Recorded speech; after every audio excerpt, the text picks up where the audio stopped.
I know what you're thinking too. You're thinking, hey, Ronbo, man, how come you didn't come in here yesterday?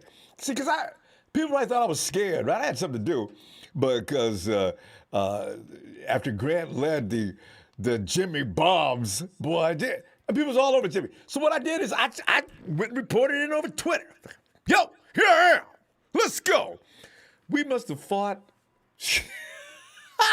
That went on for hours. What?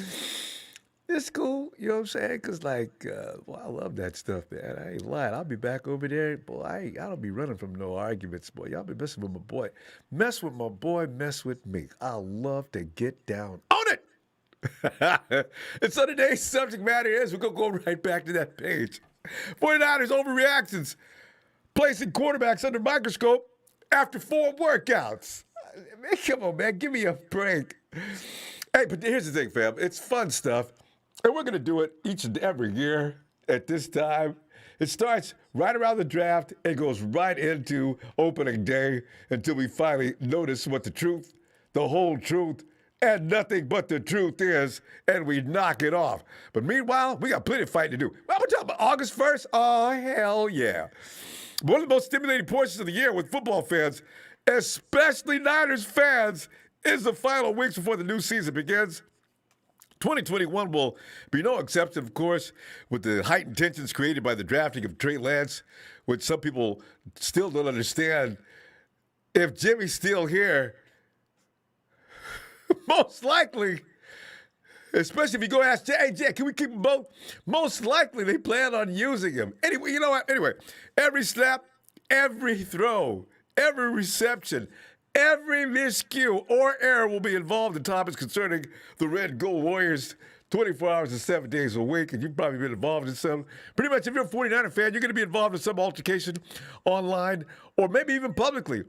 If you're like me and you have family members, you know, you just don't answer the phone because of it. Ooh, can see me now in court with somebody like Judge Judy.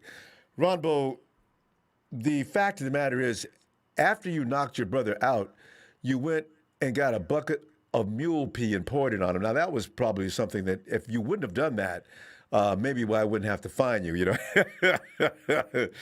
Boy, I get worked up. Because, as you already know, the sun never sets in the Niner Empire, fan. That's why 24/7 pretty much, you can pretty much conclude that the 49ers are being discussed everywhere. Who once said that? Oh, yeah, the British Empire. No longer. Other positions on the field won't escape controversy either, and you know this. Tonight, taking your phone calls for your take after the first week of training camp 2021 as we compare social media takes from Niners fans everywhere, of whom you may also connect with. There's no neutral corner.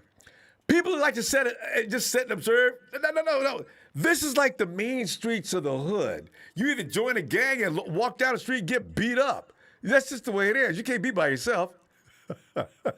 Is it being a human just scary? And we always look at National Geographic and wonder how hard it is to survive in the jungle. Shh. Man, just as bad here, Jack. Oh, by the way, fam, I did put out an APB on Don Burr. So we're going to find him. Some people gave me some feedback. They said, Don Burr, man, you can find Don Burr at every 49ers fans YouTube channel, and there's talking and running smack. We go find you, Don. Don, what you could do is man up and tell us where to find you. See, don't be running. Just go ahead and tell us where you are, and we can go ahead and friend each other up and stuff like that. Send each other birthday cards and Christmas greetings.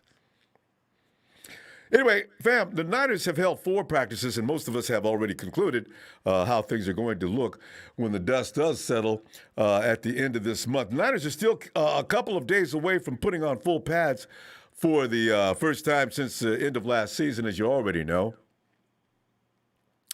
So, what in the world could any rational person conclude after such a small sample size in training camp? Then again, when we resorted to reasonable or rational analysis? We just don't. I checked out Matt Mayoko's first installment of Niners Overreactions for the 2021 season for a reference. Fam, Matt collected some of the most extreme, ridiculous of social media collections out there. I'm not going to go through all of them, but let's go over a few. Starting with Soul Rebel. Soul says Trey Lance will show why he was a 1AA quarterback, and Lynch will be on the hot seat for blowing the pick. Overreaction? Yes, of course it is. Come on, man. Lynch had a flawless approach to the Niners selection of Trey Lance with that number 3 overall pick. Lynch did all the homework on this one. In years before, the 49ers did not do all the things they should have did. There was no real effort in looking for a quarterback. In 2017, when they first came, they already had a plan for that. And Kirk Cousins was on the menu anyway for the end of that season. That fell through.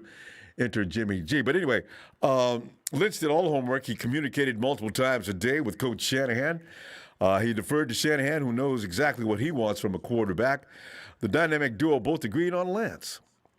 That's all there was to it. The only FBS school that recruited Lance to play QB was Boise State.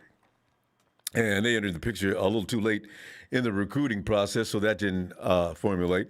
North Dakota State, they do have a decent program, though. That program is as good as any in the country at producing NFL quarterbacks. Carson Wentz, even though he's falling apart, he was damned good, and I think he should have went number 1 in that year. That it was him or golf for the number 1 pick. The coaching staff at NDSU is very good, most notably Randy Hedberg is over there, whose title is associate head coach, passing game coordinator, quarterbacks coach.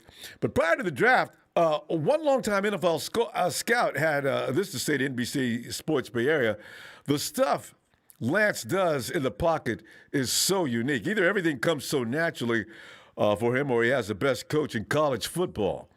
The big schools missed on Lance. It's unquote, by the way. The big schools did miss on Lance. I wonder what he would have done had he got into the SEC or some of those schools that are known now for just populating the draft to the point now where you may miss some good football players that aren't involved in the SEC and some of the other schools, Ohio State. You know, it's more of a bad reflection on the Big Ten schools, really, especially the University of Minnesota, than on Lance. An impressive opening to training camp is no guarantee of success, of course, but it's safe to assume if the Niners had the ability to do it over, they would probably not change a thing, and they would pick up Mrs. Lance's baby boy, Trey. How about this one, fam? Dennis O'Connell, start Lance now. Trade Jimmy to Indy. Overreaction. Oh, God, yes. That's just pure stupid. You look at what's going on in Indy right now, they probably wish they would have held on to somebody before this all takes place now. Because, as you know, you got – I mean, the poor dude – I'm not – you know what? I wish him good luck. Because Wentz is a good guy, actually. But overreaction, yes. The Niners are well aware that no rookie quarterback has ever helped his team advance to the Super Bowl. I know people say, it could be a first time. No, probably not. It's just – there's more to it than just the fact he's a rookie. And well, that's probably the bottom line because he hasn't seen or done enough yet. He needs to see some things and grow a little bit of a callus on his body and mind. So someday a rookie will go to the Super Bowl, though, but the odds are extremely high against it, especially at this particular time. Right now, the Niners feel a lot more comfortable with Jimmy G starting the season, and rightfully so. Jimmy G's been through hell and back with this team. No matter what you say about him, he's seen it all. In the last two and a half years, because the 49ers have went to the pinnacle of the Jesus Christ, the game. So what is it that he doesn't know and can't answer right now? It also appears it clears that Lance will not spend the entire season on the sideline, though. There could be a weekly role for him in the offense before JG heads out for his next team. Already, though, we got people lining up organizations for Jimmy. And of course the Colts, as I just mentioned, by what's his name? Dennis O'Connell. He's lined up the Colts for the 49ers. The Colts, who have a little more than $10 million in salary cap space, are set up to win this particular season. So, Jimmy, yes, they probably would like to have him if Carson's going to stay on the fritz for the rest of the season. He could be out indefinitely with that foot injury. But with Wentz already counting $20.4 million against the salary cap this season, math, Okay, it's not likely they'll be interested in giving up draft picks for JG and take on a scheduled 25 mil to pay for the upcoming season. See, a lot of us don't think before we write things down. That's my own opinion on this matter. Is that if Kyle is winning with Jimmy, there's no way he's going to let Jimmy go. And contrary to popular beliefs, he does not. Kyle is not crazy about rookies running things. He'd like to season Trey put him a little paprika on him, a little salt, a few more seasonings on him, maybe some Italian season on him. No. Jimmy's got the Italian seasoning, right? You don't want to use that. Maybe put some dill seeds or something. I don't know. But no way Kyle's going to let him out of town, no matter how much fans complain about that. Next, Anthony. Anthony says Arden Key will be the second best pass rusher. Overreaction on that? No. Fam, and Raider fans, here's the thing. What in hell went on with Arden Key and the Raiders? Based on how he has looked in the first four practices, it was him who scooped up that fumble yesterday on Trey and ran it into the end zone. It's a little strange that he had only 3 sacks in 37 career games over 3 seasons after the Raiders picked him up in the 3rd round. They were already lucky to get him there. Arden Key has some issues off the field, which is probably the only reason why he came in the 3rd round anyway to any team. Key's got talent. I had him in my mock draft that year. I remember that. And don't think for a moment, if Key does continue to do well with the Niners, Gruden and Mayock are going to catch hell from Davis because Arden Key, I don't know what they were doing with him over there, but he looks good from what the reports are saying right now. Key seems motivated to get things right this season. Therefore, that statement is not an overreaction. You can also believe Key will make the team and win a role as a rotational outside pass rusher. And I'm hoping it comes down to a battle between him and Sosa. But right now, Sosa, man, people saying Sosa, man, look out for Sosa, man. That dude's getting ready to clean house. Shoot, Nick's going to have to share the meat like a wolf's pack with Sosa from the way they're talking now. MVP Brazil, Contavia Street is better than Kinlaw. Overreaction? Fam, maybe not. Javon Kinlaw had a solid rookie season. He missed a couple of games late in the season with a knee condition that required a cleanup in January. The Niners are bringing him along slowly in camp this summer. He did not take part in anything other than individual drills in the first 4 practices, but it is way too soon to go so far as to say Contavia Street is a better player.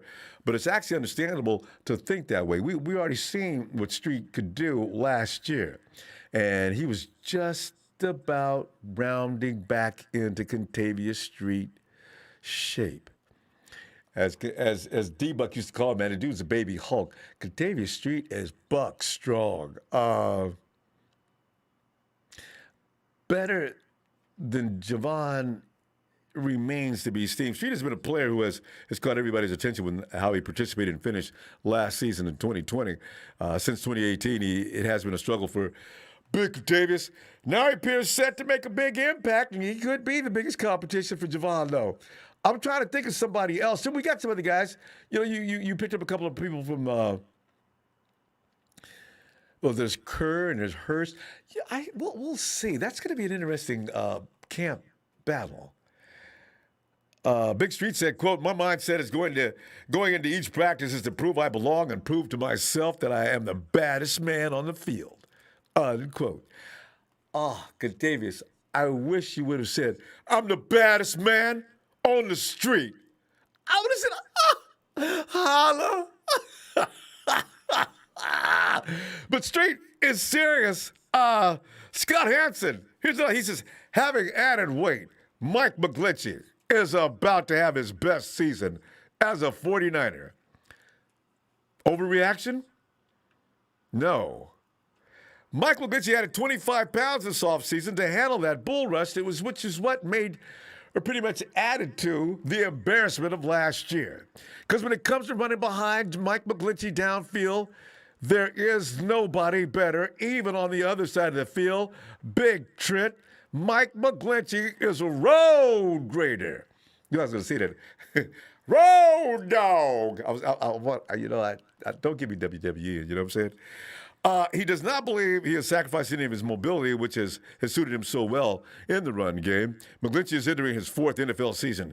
He still is a few years away from reaching his prime. So it would be a major disappointment if he does not come through with his best season. Go get him, Big Mike! See, also remember, this is payday. See, Mike, this year is the one. And Mike does a good job this year. You know how that always gets players to pop into the next gear? McGlinchey gets paid next year. I don't know. He can't get Trent Williams money, but Mike could be a big payday if he indeed does stop with being overran, because he's already one of the best in the game when it comes to clearing pass down street. And Mike McGlinchey is one of the few dudes that will run all the way down, field killing dudes in the way. So you see, Mike McGlinchey is better than we give him credit for. We notice when he gets taken down, but that's not all game long. Mike McGlinchey's out there getting work done. Let's see what he does this season as far as avoiding those embarrassing moments when guys half his size take him out. Hayden Barry, the TNT Slayer. Thanks, fam. In return, Hayden Barry. We haven't seen him in a long time. Hayden, glad to hear you back, man. DJ Malone, Ronbo Sports is hoping Trey Lance becomes as cerebral as a dual-threat quarterback as Steve Young. Grant Cohn is a mongoloid who eats Fruit Loops with a fork. Jimmy better ball the F out. Don Burr eats. Pass the word around about Don Burr. We go find Don Burr. SF Niners, Ronbo, you, my sir, are great. Thank you so much for your content. SF Niners, thanks, fam. I sincerely appreciate that kind of comment or compliment. Daryl said, "What's up? Grant is worth watching, but he gets a little big-headed, a.k.a. Iggy." Ronbo, you're always positive. Yeah, I can't be anything but thanks, Daryl. Joseph L. Baymay, actually, we had an offensive line issue, not a quarterback problem. Keep that in mind. If Jimmy G was protected longer than 2 seconds, he made plays. That's actually a statistical fact. Paul III, thanks. Paul, he says, "I don't think Shanahan will be able to help himself, Ronbo. Trey's arm makes this offense more dynamic and will open parts of the playbook Jimmy can't." We'll see, Paul. It's day 4, coming into the second week. Mrs. Garoppolo's baby boy is anything. He's a competitor. We shall see. All right. Hey. It's starting tonight off. Casey's favorite guy. Chill. Phil, get on in here, man. Hey, Ronbo. Yes. Phil, some of the overreactions are hilarious, but they're to be expected. Phil, would you like to address some of the things that are said, or have you ran across some overreactions? Well, the biggest overreaction is all these people saying there's a competition for starting quarterback. There's no competition. It's Jimmy's job, and he will lose it either by play or by injury. Mm-hmm. And that's it. Mm-hmm. I mean, it doesn't behoove the Niners to start Trey. It doesn't. Because then Jimmy's worth nothing. They get nothing in return for him. Mm-hmm. Jed says, "Why did I pay $24 million?" $4 million to have him sit down. Exactly. Exactly. And then the other thing is, Jimmy has a no-trade contract until the end of the year. I didn't even know about that myself. So the no-trade contract ends at the end of this year, and next year's he's on the books, but the no-trade contract is no longer valid. Mm-hmm. So after the year's over, they can trade him to anybody and get the most value. Mm-hmm. Currently, they can't trade him to anybody because Jimmy has to approve it. Mm-hmm. And what if he doesn't approve it? Then you have to cut him, and you get nothing. Mm-hmm. So that's not going to happen, folks. Just please, just get over it. Mm-hmm. And Phil, here's something else. Grant Cohn and all the beat writers that write up things, they're not out there for the whole practice. I realized that. I said, the 49ers are on exhibition in front of the writers. They carry on before and after. To decide that, this is it. This is all there is. Let me just make a statement here. These guys have a journalism degree. That is code for dummy. I mean, they don't know sports. What if they think they know it, but they've never played it. They've never done anything with it. They can write pronouns. Yeah. And put adjectives in the right place, subjects, things like that. I Absolutely. mean, I agree, all of Phil. them. Yeah. So, I mean, you look at the business side of it, and the Niners are playing it just the way they should. Jimmy starts, has a good year, gets off to a good start because we've got some weak teams early, and then we just build on that, stay healthy, and at the end of the year, they'll deal with it. Find a way into the Deal them to a playoffs, team. dominate that. And you talk about the absolute ideal finish. Jimmy's hosting that trophy. Maybe my last one in San Francisco, but I got it. That's what I Yeah. want to see. And then John just says, start calling. Yeah. He may not have to start Start calling. calling the highest bidder.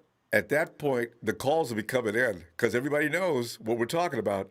And yeah, that'll be fun. So, I mean, that's the way to do it. And then Trey's ready after a year of learning the business side of it, learning how the locker room works, learning, Getting used to the he'll speed. get in a few plays during the season, get used to the NFL speed in practice and everywhere else.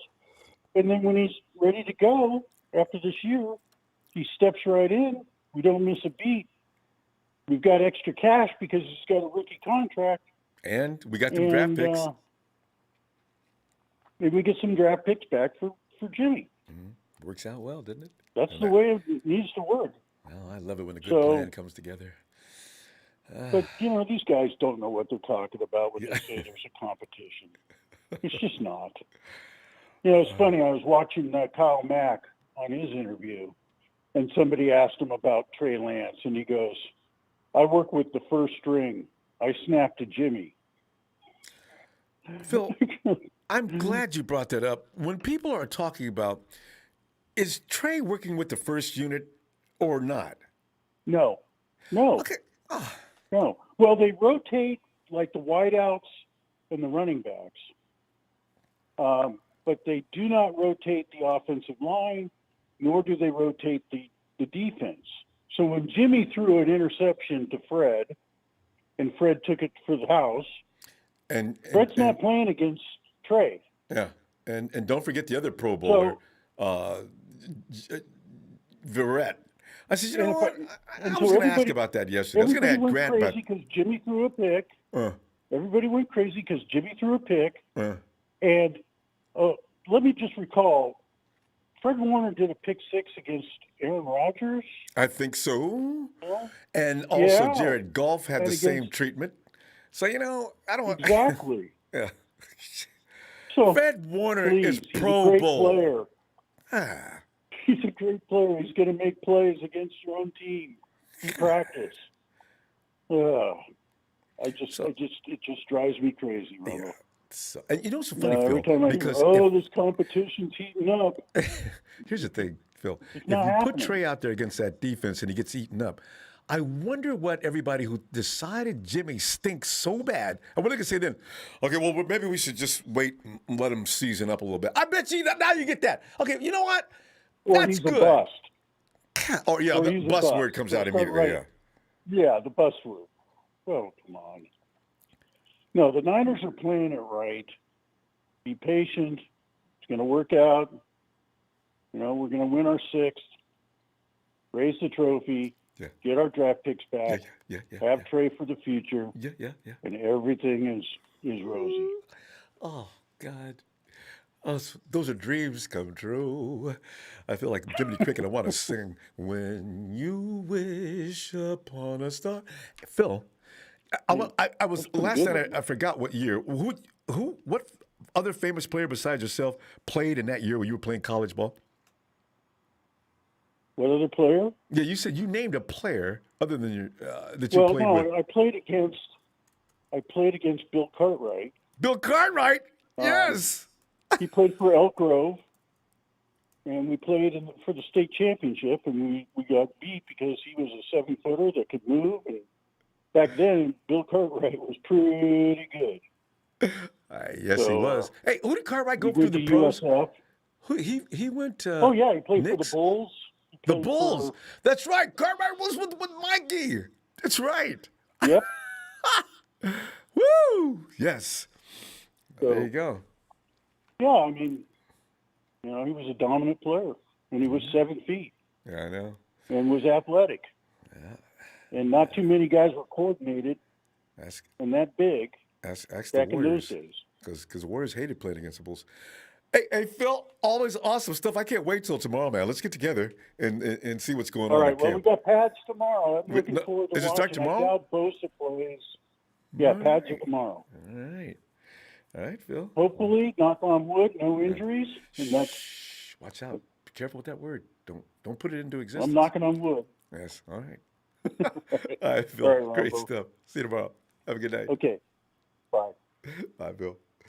Felix!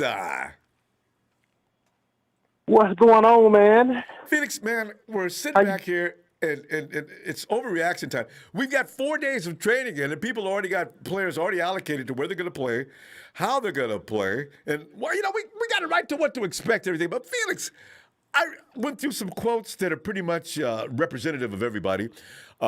Start Trey Jimmy, Arden Key. Where is he going to fit as far as powers? I mean, the structure, and where's he going to be ranked? And then you got Michael Glynchy.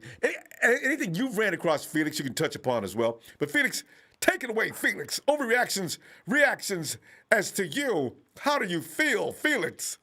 I love this show. I do personally feel that our defense is going to be better than 2019. Oh, somebody said that. I read that today too. Somebody else said that.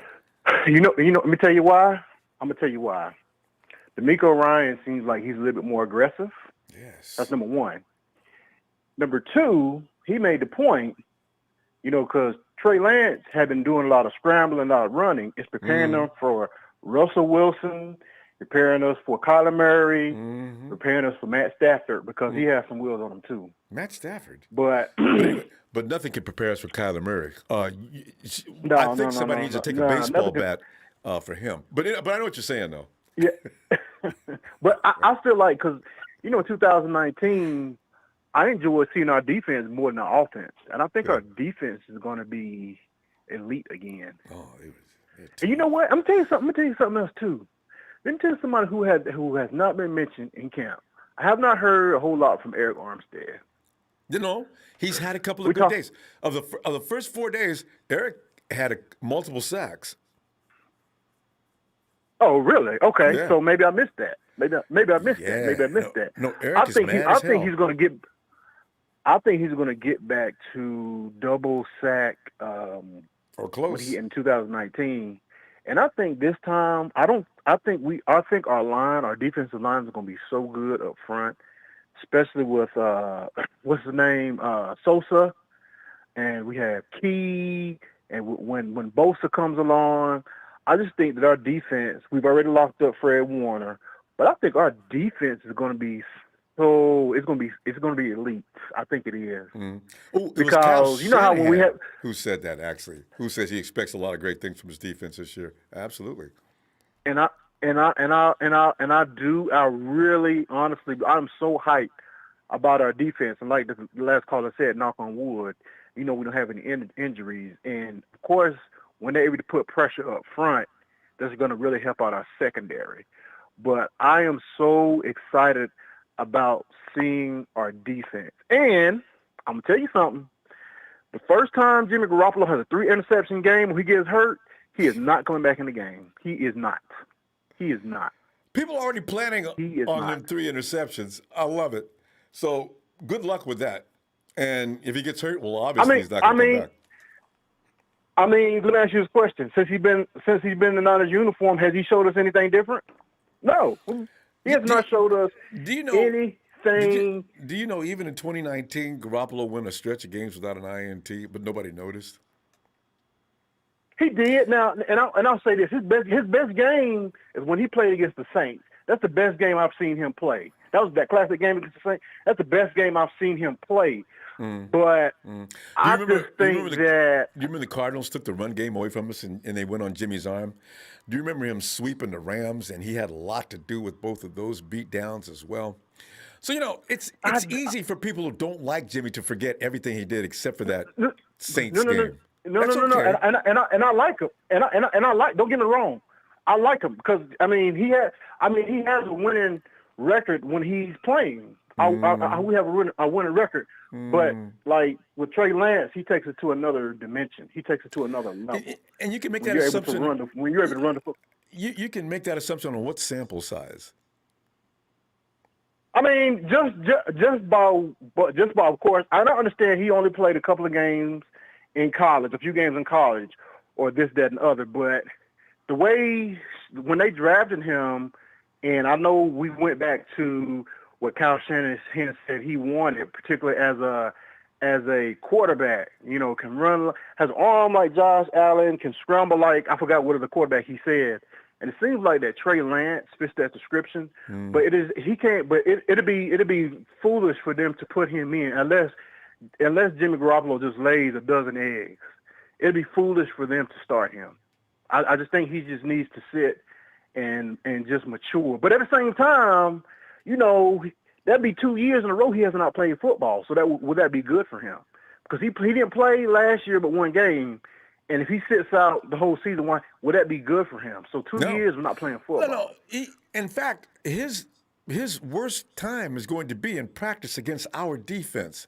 So they'll be able to assess how well he handles that when they put the pads on and they take a little bit of the don't touch him. They can get close, but pressure is going to be what's going to show. Now, if he does well, and I'm not anticipating him doing poorly, but when people say that Lance is this and Lance is that, I'm trying to understand. He hasn't played a snap in the NFL yet, and can we wait? Because Deshaun Kaiser and others have came into the NFL, and they had similar qualities, and they're no longer in the league. And hopefully for our sake, that doesn't happen. But I think, could we wait before we decide that he's all that? That's all I'm saying. And we should. Yeah, and we really should. He hasn't, like I said, he hasn't played football in a year and a half for this, that, and other. And like I said, I hope that Jimmy takes us far. And like I said, I just think that it's going to be the defense that's really going to outshine the offense. Cause, they're too good. Anyway. The dogs that we have, I feel like DeMeco Ryans is going to be blitzing at least maybe 35% of the time. Aggression. It's going to be exciting. Because he says he wants him to play hard. He wants him to play fast and crazy. And when Salah was there, we wanted the Niners to blitz more. But of course, you really didn't have to blitz because we get pressure from that front four. But it seems like he's going to be sending blitz from everywhere: the safeties, the linebackers. Yeah, it seems like you're not going to know exactly. He may, but I'm really excited. I'm really excited about this team. I'm really excited. The guys are getting there. They can do some training camp. Yeah. In the off season they were doing all kind of workouts and stuff like that. So it shows to me that they're hungry, they're ready. And I'm just waiting for our defense to eat. Oh, Felix. And that defense is going to be fun. It's nice to have a team that's fun to watch, the defense and the offense. Because the offense, with what we got now with Ayuk and Debo and George, that's still a fun cast to watch. If they get loose, oh, my goodness, with the offensive line we got now, it's going to be a party on both sides of that ball. But what is going to be the determining factor of that? Our quarterback play. Well, that's going to be the biggest is our quarterback play. I think Jimmy's going to wake the memories up of those who doubt him right now, starting with Week 1 and Don Burr's crew. Felix, good to hear from you again. I ain't heard from you in forever. Get some time and come back tomorrow. Okay, all right. All right. Felix, have a great night, fam. All right, you too. Good. And here he is. He hails from the state of... See, where's Tennessee? Tennessee is, it is Tennessee. He is from Tennessee. Although it's Titan land, Papa Dragon, he indeed displays proudly the red and gold Papa Dragon. What? What? What? What? What? Hey, Papa's been Ronbo! suplexed a few times. Don't give him a chance. He'll be okay. A few times too many. A few times too many. Let's talk some football. Yes, indeed. Pop, get in here, man. Overreactions, like, and some people take overreaction and reactions to mean nothing because they're still believing exactly what they said. But there are some things that are out there. Pop, please be Papa Dragon. I'll love it. Bring it. Oh, well, yeah, I mean, at this point, we're talking the fourth day of practice. The fourth day of practice. So, I mean, it's the fourth day of practice. Jesus Christ. What are we talking about this? The fourth day. Now, I did No pants. I did shorts. say, Jimmy Garoppolo, he's always been a bad practice player. That's not entirely his fault. This is the first year that he's actually had someone who's been outperforming him in camp. Before this year, he was dominating in camp with mediocre play. So in other words, as mediocre as he's been doing in camp these years that he's been here, and this is only I'm talking camp. Is mediocre a little strong? Okay, all right. What I mean by mediocre is this. When I go back and I look at camp for quarterbacks that are very, very proficient and very good at their job, top 10 quarterbacks, the ball don't hit the ground. There's no 5 interceptions in a row in one practice. That kind of stuff doesn't happen. That was 2019. I'm just saying it still happened to him. Now, this is his second mini camp? Is this his second one, right? Because he's been injured the other ones. 2018, he came in, missed 2019. Right. Oh, wait, 2017. Oh, man, Right. 2017, missed 2018. No, 2018 he had 1. 2019 he had Right. 2. And this is 3. This is 3. Right. So, I mean, the media, what the media wants to do is the media wants to story. Right? So they're not going to sit back there and say what you're saying right now. That Jimmy's the guy. Jimmy has experience. Jimmy took him to the Super Bowl. They're not going to say all None that. of that matters. They want none of that matters to them. That's not a good story.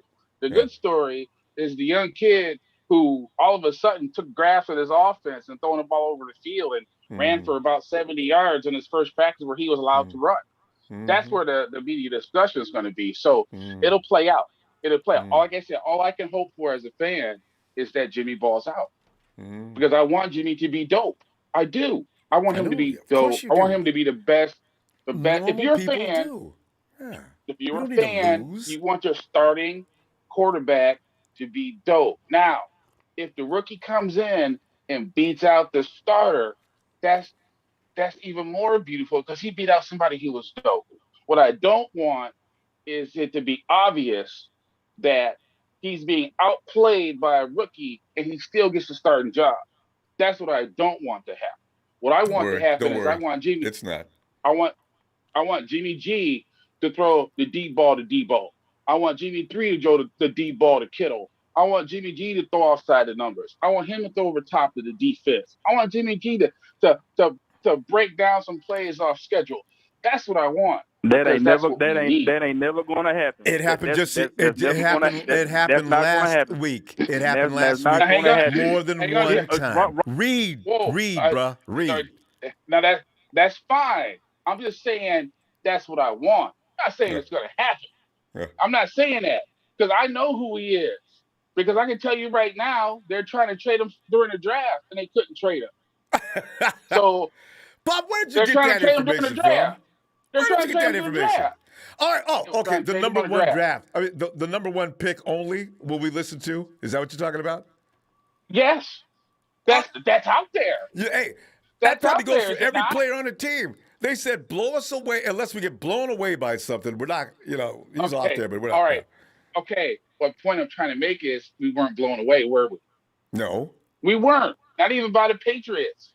So the point I'm trying to make is that you can't sit there and say to yourself, okay, this player is at the upper echelon, and he's not, because he's not.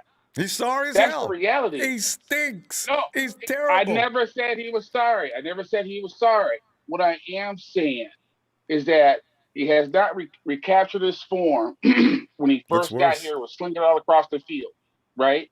That's all I'm saying. You're supposed to get better. You're not supposed to be the same or get worse. So only thing I can say, hey, look, it's either one or two things. Either it's his knee, okay, or it's that triple X poontang he messes around with that messed up his game. No, he didn't say that. That messed up his game. Oh, That's all it I'm makes your saying. legs weak. Look, look, Jimmy G Money, okay, I don't feel sorry for him. He's got $90 million. He's got it. That's and true. It's unfair. It's unfair to put the Super Bowl loss on him because he don't play cover 3. You know, he missed a deep pass, but he missed several passes that game. As if I remember correctly, he scrambled outside the pocket like a dummy and kept the clock running. So, point I'm trying to make is that there's things about his game as being one of the fellas that's kind of cool. But the reality is he ain't no field general. He ain't no X's and O's junkie. Okay, he isn't. And it's easy to confuse him and make him double clutch. So if you watch him, you'll see him double clutch the ball where he should release it, and sometimes releases it too soon. Is that correctable? Absolutely. Bobby, you ever played quarterback? But I'm curious. Yes. Yeah. Okay. Yeah, I played quarterback. When you're double pumping, what are you doing that for? What happens when you're double clutching is that your brain is making a decision either too slow or too fast. That's what's happening. It's like a reflex, right? It's like a reflex in a boxing match where it's like if someone throws you a fake, your arms kind of move up or you blink. It's one of those things that your body is trying to release and react, but then your brain is seeing something different. Pop, it's weird. Can I just simplify it? Usually you're trying to move the linebacker or get him to make a move so you can actually move off of him. Pop, you know what? Here's another. Pop, I just want to ask you one question, though. With the offense we have, with all the young people on it and everybody trying to learn it, could it be possible that sometimes the receivers who change every year since Jimmy's got here, could it be possible that the receivers may not be quite in sync with the QB? I'm just throwing that out there. Okay, well, look, let me put it to you this way. I know there is a play in the fourth quarter of the Super Bowl. Kittle was open on a quick slant. He double clutched it. Everybody mentions it. So there shouldn't be a problem with Kittle. The problem I have, I have my own problems with Kittle. Like if he's supposed to be the top dog, he's got to catch 4 and 5 touchdowns in the season. Yeah. So what's the deal with that? You see what I'm saying? So it's one of those things where it's like you can sit there and you can and pick about this and pick about that, but the reality is that Jimmy G's a starter. This is Jimmy G's team, okay? And he should dominate a rookie who comes into this team with only 1 year of experience. Yeah. He should dominate, and he ain't. Yeah. That's the problem. That's why overreaction. That's the problem. After 4 days, you have decided that the fight is over. Count him out. I have not. Game over. No. I never said that. That's what overreaction is. No. That's overreaction. That's overreaction. What I'm saying is the reality that if I'm a quarterback of a football team, I am not letting someone take my job easily. He has not beaten me in practice. Now, let's keep real. Let's see what happens in the weeks ahead with the pads. But Papa, I didn't say nothing about Trey. I didn't say nothing about Trey. Me and you need to do a show one-on-one because, Pop, we done ran out of time. We ran way out of time. We're way over now. Way over. My bad. Yeah. My bad, production. Hey, shout out to the production 49ers fans. No, you're fun please, stuff, Pop. Please. I love going back and forth. Smash the like button.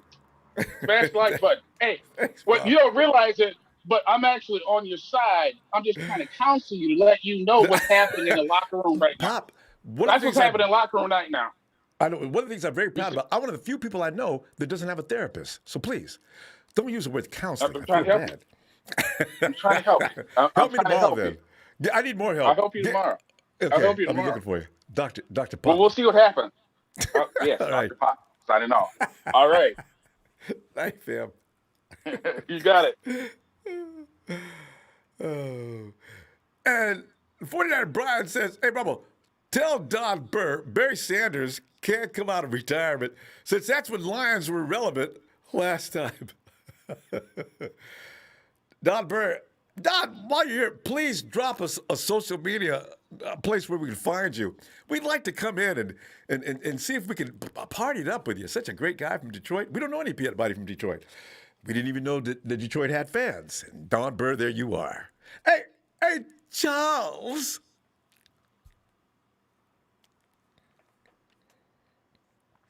Charles. Oh, 49 man. Thanks for that contribution, fam. Charles. Charles. Back to Charles. Charles is always, he never does this. So he's probably just tied up for a moment. Go to the next call. And it looks like going there. Hey, Ricky! Ronbo, Ricky, how you doing today? damn Man? deal, man. Hey, Ronbo. Yo. Before I haven't talked to you, during the week. This is the first time that we've spoken On the weekend? since practice. So I just wanted to say, man, thank you for all the off-season content that you put out for the red and gold, man. We appreciate that. Thanks, Rick. Because when we 49ers, man, we 49ers, we're the real ones, the faithful ones. We 49ers all year round, Ronbo. I know. We don't take an off season. Yeah, and I appreciate, first and foremost, I gotta give you props and give you a big thank you, man. Thanks, I appreciate you and everything you do. And we're talking about overreactions, right? Yeah. They're endless. Man, we got so many, bro. I don't even know where to I don't even know where to start, man. We can start with Jimmy G and the Trey Lance thing. It's plain and simple. Trent Williams said, you got this quarterback that's starting, and you got the other one that's learning. Plain and simple. The man said it. Come on, man. You don't need to do nothing else but just leave it at that. Because Trent is there for the whole practice, Rick. What we get in the write-ups is what was observed during the course of the time when the rider's out there. And people take that for the gospel. Well, that's all that goes on the entire time they're out here. Man, Ronbo's such a big rider, man. They got here come and I do it with pride, Will. Do it with pride. Will, hey, please wait your turn. You know a lot about riding dick, don't you? Yeah. You know a lot about riding dick, don't you? And this is the thing. It gets personal and how about sucking dick? You know about that too? Every time the time of year comes. It's just your mama what I'm talking about. This is the shit I be talking about, Ronbo. The haters real, Ronbo. And I don't know why you got so much hate in your heart for a fellow 49er if you are a 49er. We ought to be pulling for D Ford, Jalen Hurd, Mike McGlinchey, everybody that's hurt right now. Jeff Wilson Jr., he's coming back. We need to be pulling for him. That's true. Ken Law, we need to be pulling for all our players. We don't want to be hating on nobody. Yeah. That's the difference between a hater and someone who's real. Who's we a did real this. 49er. We did this during the whole 2019 season as well. We win 13 games Yeah, let me and speak on people this real quick, still Ronbo. fighting. It's crazy. Ronbo, it's all over a bet. Ronbo, it's a bet. You know what the bet is? A bottle of wine. A bottle of wine. Grant Cohn bet his old, crusty, rusty, wrinkled-ass pappy that Trey Lance was going to be the starter day one. And his old pappy said, okay, I got Jimmy G, and the bet is a bottle of wine. So that's why all the praise is coming up for Trey Lance. Yeah, I'm telling you. I've been really trying to. Yeah, Grant and I went back and forth. Yo, first mama time. ride Oh, dick Will, and come Ronbo on, mama Will. ride dick. Cut it out. Your daddy sucked dick. How about that? Guys, all right, let's. just keep the conversation. Anyway, went back Whole and ass forth motherfucker. yesterday with Greg going for the first time.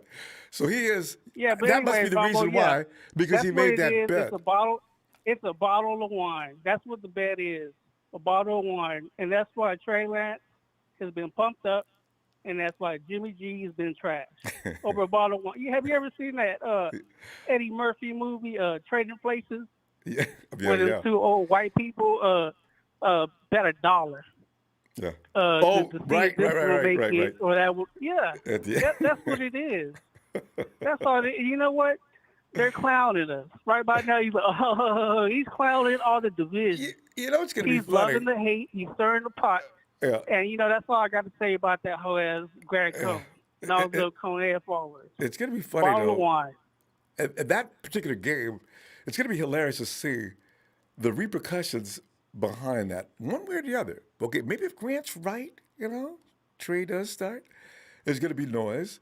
And if he doesn't start, no matter what, like you're saying, the empire will be win. divided. It's so silly. But we're going to win. If we look at it the right way, as long as we're winning, what does it matter? What does it matter, Ronbo? To What me, does it matter who starts? just- Because when someone gets hurt, our backup isn't going to be Nick Mullins.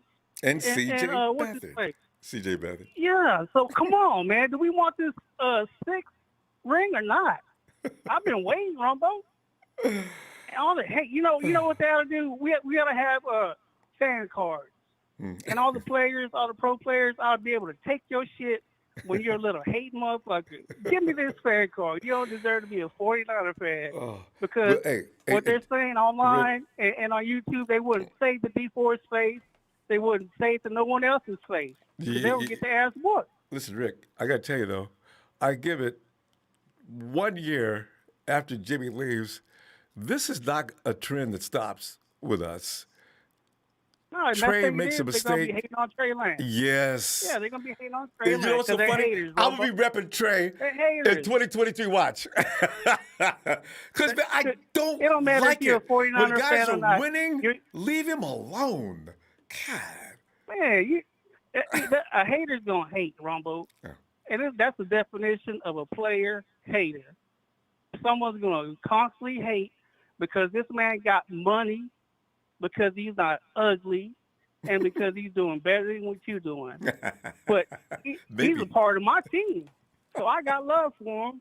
And as long as they're a Niner, hey, that's what it is. Why not support and him, I right? hope Jimmy G, when he leaves, I hope he goes to a team that appreciates him. Yeah. A real And fan you know base what? That might be, appreciates his talent. Ricky, you hit upon something. That might be why he's so relaxed and calm right now. Jimmy probably can't wait to get out of here. He wants to win. He's done But with these win haters. and then He's say done goodbye. with these haters, man. You what Kendrick Bourne said about us? He said 49er fans, man. He said some really bad things. But then again, Kendrick has it. The New England fans, let's see what they look like if Kendrick continues to say that. Because they used to be all over Hey, Kendrick. but Ronbo, when you say D Ford is a waste of air, when you say that, man, you know, the definition, right? You're a waste of air. Like, you shouldn't be even breathing? Really? That's hardcore, isn't it? Come on, man. Rick, Stop we got it. fucking hating, dog. Rick, we out of time. Be a fam. man. Grow up.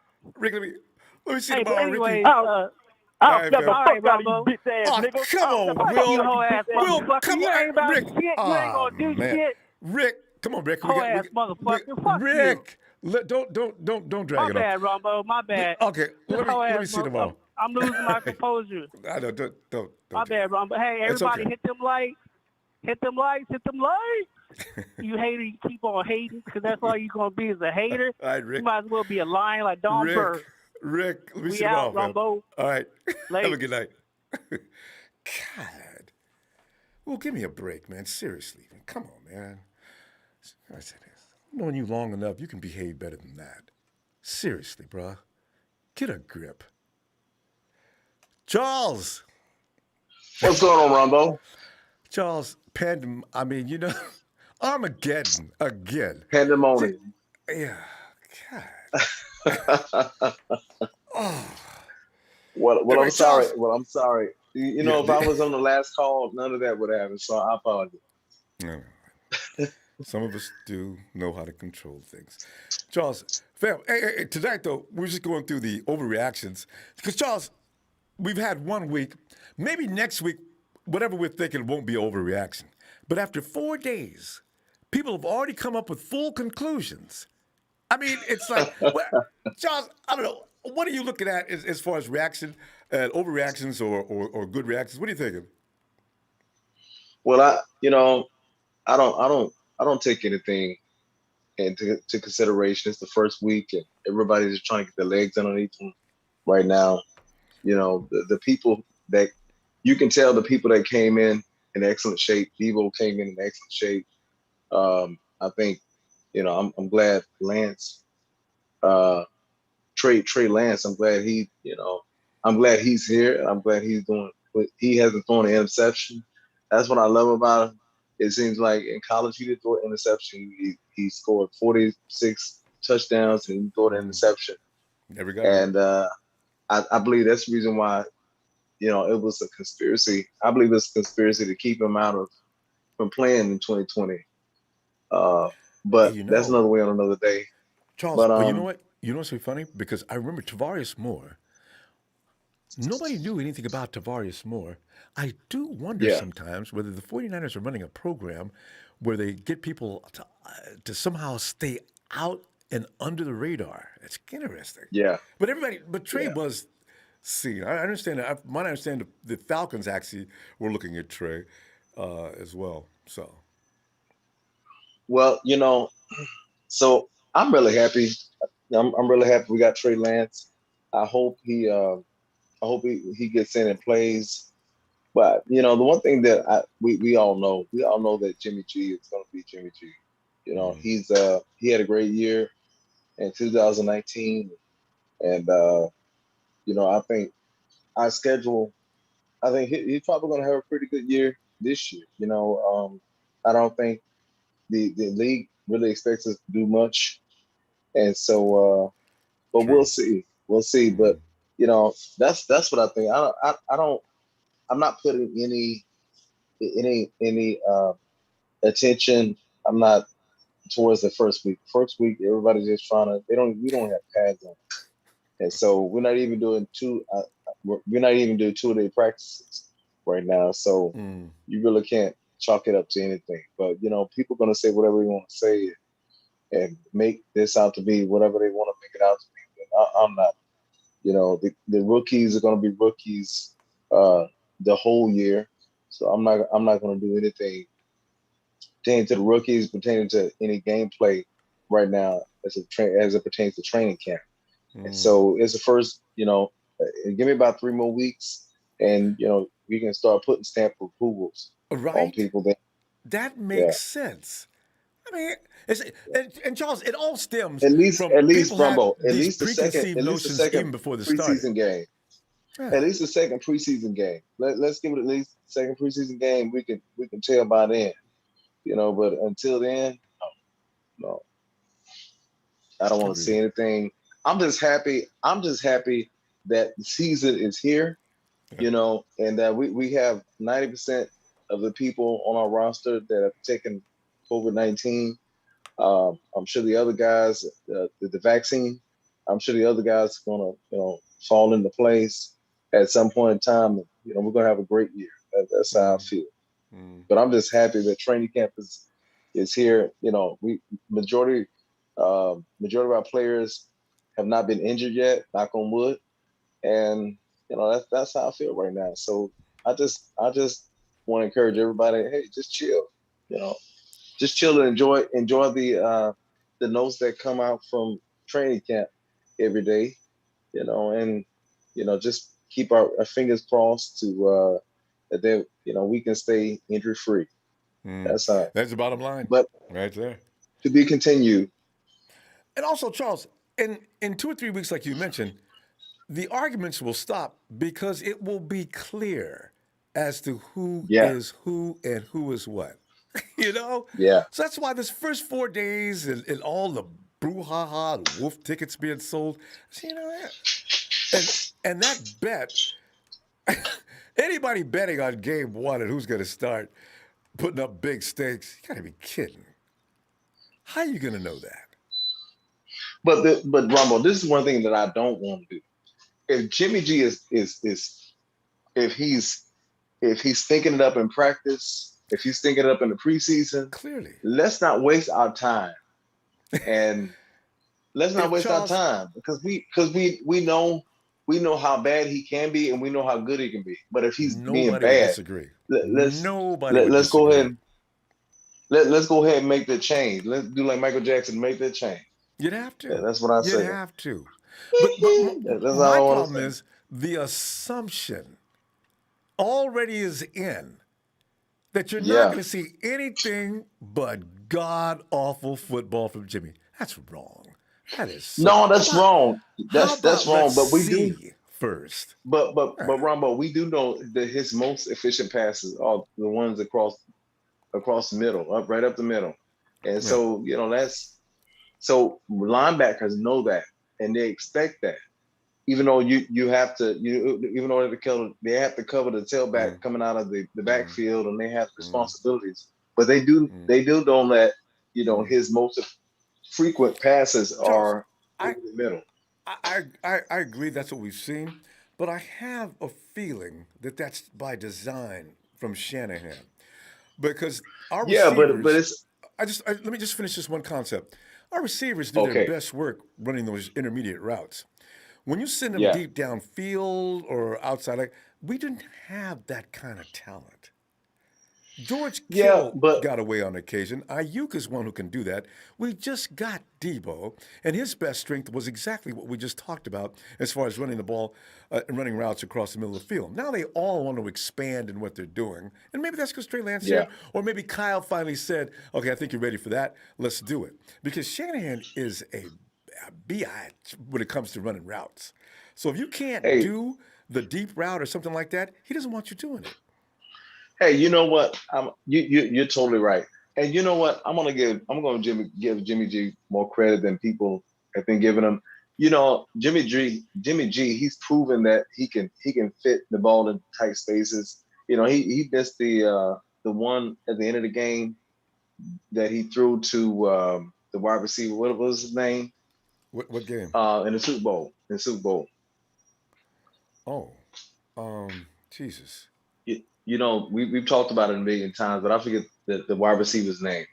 But he missed it. Did Kendrick have a touchdown? No, that wasn't Kendrick Bourne. That was the one that we got, the wide receiver we got from Denver for a second round Sanders. pick and a third round pick. That's when we saw Jimmy's game. And Charles, you bring that up because we got to go. That's when you notice Jimmy's game expanded immediately. So this is why I'm always saying, people lay all the blame on the air attack on Jimmy. So if you see, so hold on. So I'm giving, you remember that last? You remember that it was the last play of the first quarter when he hit Kittles in stride going towards the sideline, and it got called back because of the penalty. There was offensive. Yeah, he stuck his arm out, and they get that pass. When Jimmy threw that pass, it was on money. And so, if we would have got that penalty, we would have been able to kick a field goal, and it would have been we would have been up even more. Like I said, the refs played a role in that Super Bowl. Big of a role. And so Jimmy can fit it into tight spaces. I think he's a really good quarter. I think he can be a really good quarterback. If he knows he has the offensive line that's putting a block for him. We got to go, but watch his college tape. People think Jimmy, what we see now is all he's ever been. I saw him. Which is ludicrous. I saw him. I saw it. We got to go, though, fam. Charles, get a chance. Let's see you tomorrow, okay? All right. Love you, Ronbo. Oh, I love you back, fam. Have a great night. All right, bye-bye. All right, fam. Night. Hey, Dustin.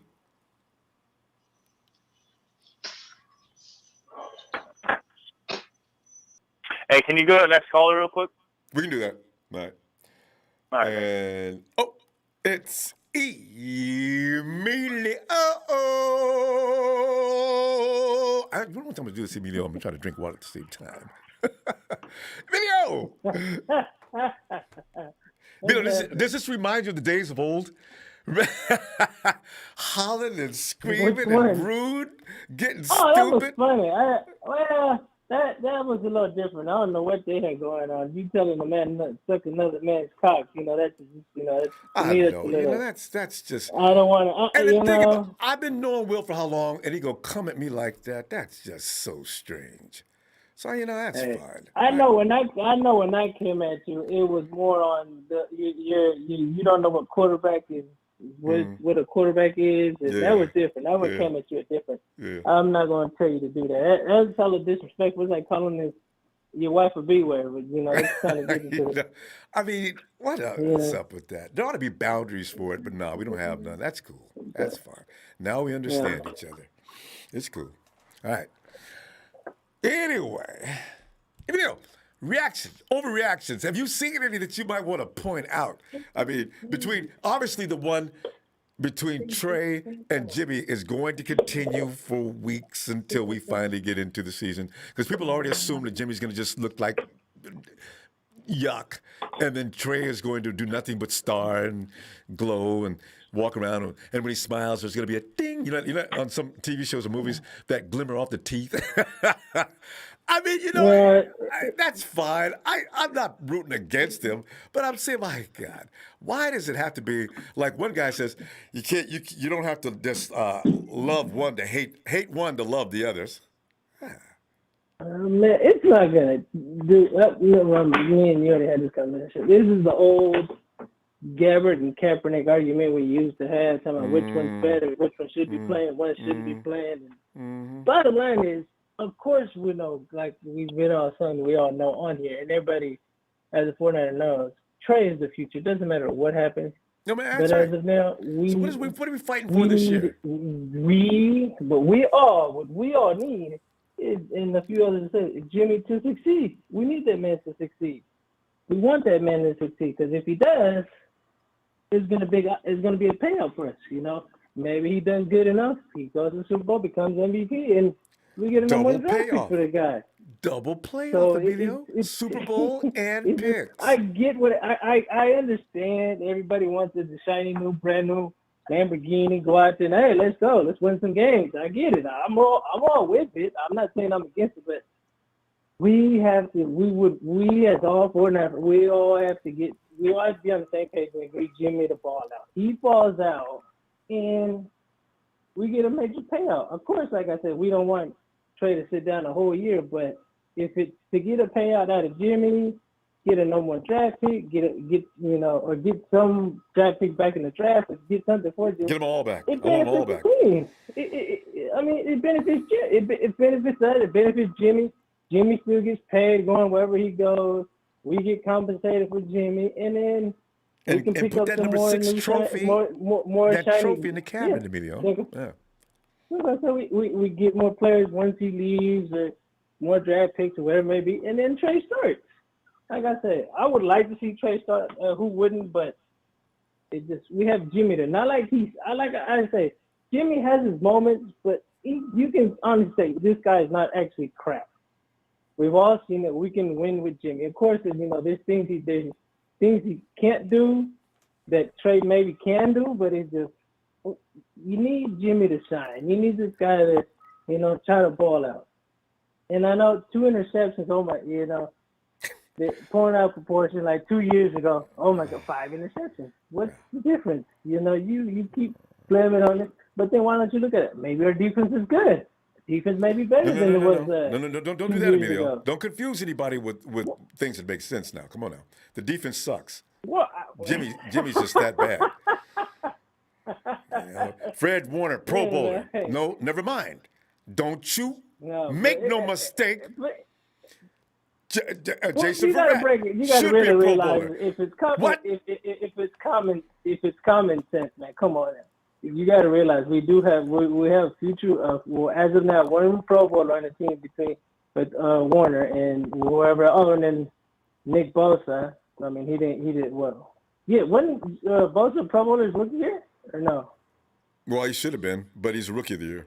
Okay, well either. Well, like I said, you had a Rookie of the Year, so it's just we got stars on that defense. There's no possible way there isn't. So if you just really say, it's just, Jimmy is just crap. Come on, now. You got to have a little more common sense than that. There's no possible way you can't see that if it was Yeah, like I Tim get it. Harris It's and just like I said, it goes back Flanagan to, like I said, when Foles. me and you had those arguments. It goes way back to the arguments me and you said, let's put in Cap. Why you want playing Cap? You know, they both were crap at the end of the day, but it was just like those arguments just went on. And just at this point, it's just, oh, we don't want Jimmy. Put in Trey. Oh, Trey doesn't know what he's doing yet. But keep in Jimmy.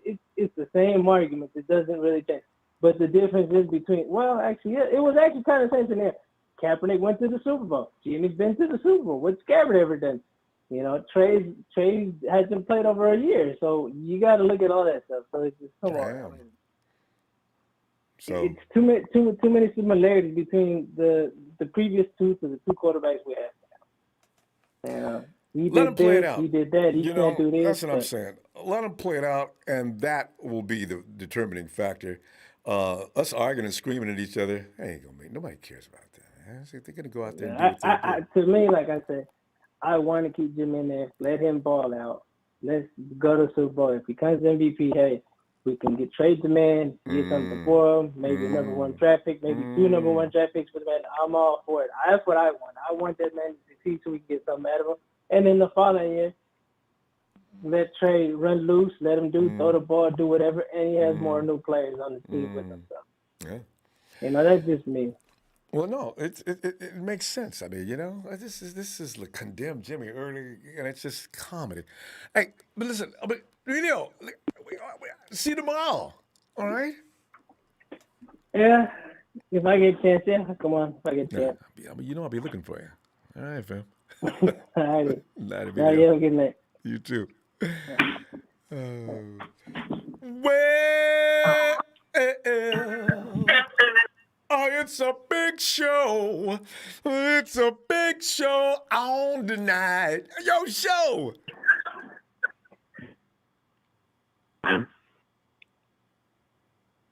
Show. One thing. Can you hear me?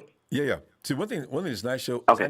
I know your voice, and so I keep waiting for the other show to call in somehow. But there's no other show. There's only one. There's only one big show, and that's me. And there's never ever going to be another one like me. So. Well said. Well said. Well played. Well, so. Yeah. So we're going through our regular deal, our annual yell and scream matches before season starts. So, we're looking at overreactions and things like that. People, relax, man. As Aaron Rodgers said, RELAX, relax. Okay, we have a Patrick Mahomes, Alex Smith situation on our hands. Trey Lance is good. We all know that, but he's not quite ready to come out of the oven yet. He's still raw. You know what I mean? He's not fully cooked yet. And if we're gonna take him out of the oven right away, it's gonna end up tasting bad when he's not fully cooked. You know what I mean? Like, I want to get the best out of Jimmy Garoppolo this year because I want our draft capital back. And not only that, if we end up trading him this year sometime, God forbid that happens, but if we end up trading him before the trade deadline this year, I want as much draft capital as we can get back from him because we're at least a couple of players away from Super Bowl, going back to the Super Bowl, a corner and a receiver away. I think so. Nice. A corner for sure. Receivers is still hard to see. I'm looking at what we have in camp. You know, Sanu's probably going to be a solid number 3. And then what if Jalen Hurd looks good? The way I look at Sanu, though, Ronbo, is he's a short-term answer. He's not a long-term answer. For this year. You know, what is that? What I meant? Yeah. Yeah.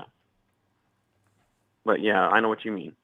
But Sanu, he's been great in camp, but I don't know what he's going to be like in games. You know what I mean? He's got something years totally of different of being pretty solid. So we can go. He has a track record, unlike Jalen.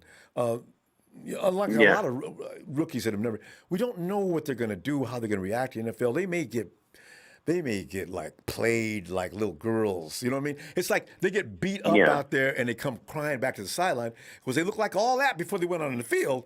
But all of a sudden, the real world of the NFL, the best players in the game are out there. Now they're going to clown you, Yeah. mentally and physically, if you're not ready for it, right? So Sanu, that's not going to happen. Probably No. Jalen's 6'5". But It ain't gonna happen to him either, though. I just realized, and a bad attitude too. So yeah, so we'll see. But back to Trey and Jimmy Garoppolo. This is shorts and t-shirts 4 days in a row. Yeah. You know what I mean? Like Trey's going up against twos, so of course he's going to look fantastic. Yeah. The truth comes out when the pads come on, and I think Jimmy. We all know Jimmy Garoppolo is not going to be here after 2021. Okay, so people need to relax on that. His days are numbered. He knows that. Jimmy knows that. Everybody knows that. This is his final year with us. People get over it. Trey's not going to start right away. It's just going to happen gradually. It's going to happen naturally. Like, people just need to calm down. It's to be patient. You know, do you not want to get more draft picks back? No, all the better. Is that not what you want? Mm-hmm. there goes the other show we were talking about. Not me. Stop lying. It is. That's what we all want, though. We want more. We want our draft picks back. That's what's going to happen. Show, if we. Quite frankly, going through the draft next year with no first round pick, it bothers me even now. It's scary. It bothers me too. Knowing that Jaquashi Tartt's probably not going to be here next year. He's a free agent. Jason Verrett, we have yet to re-sign. We need a corner. We need a safety. We need an edge. D Ford is going to need to be replaced. Don't forget about the Shark. We need a backup. The Sharks. We're going to lose one of the best slot covers in the league. K'Wan Williams, exactly. And we also need a backup center to sit behind Alex Mack for at least a year, however many years he has left. So also, is Josh Rosen going to be enough for you next year to back up Trey? No. I would rather draft a backup quarterback. Don't get enthusiastic about it. Steven really gets This is where you don't take Grant Cohn seriously, because he's just a troll.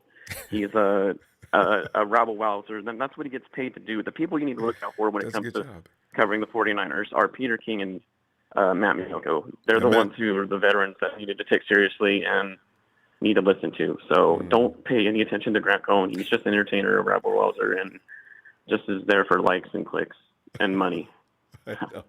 Which is nothing wrong with that, but he does a good job at that's it. the bottom line. Everybody knows Grant. That's what you were trying to do. It worked. So. Yeah, that's all I kind of what I had to say tonight, Ronbo. So y'all take care.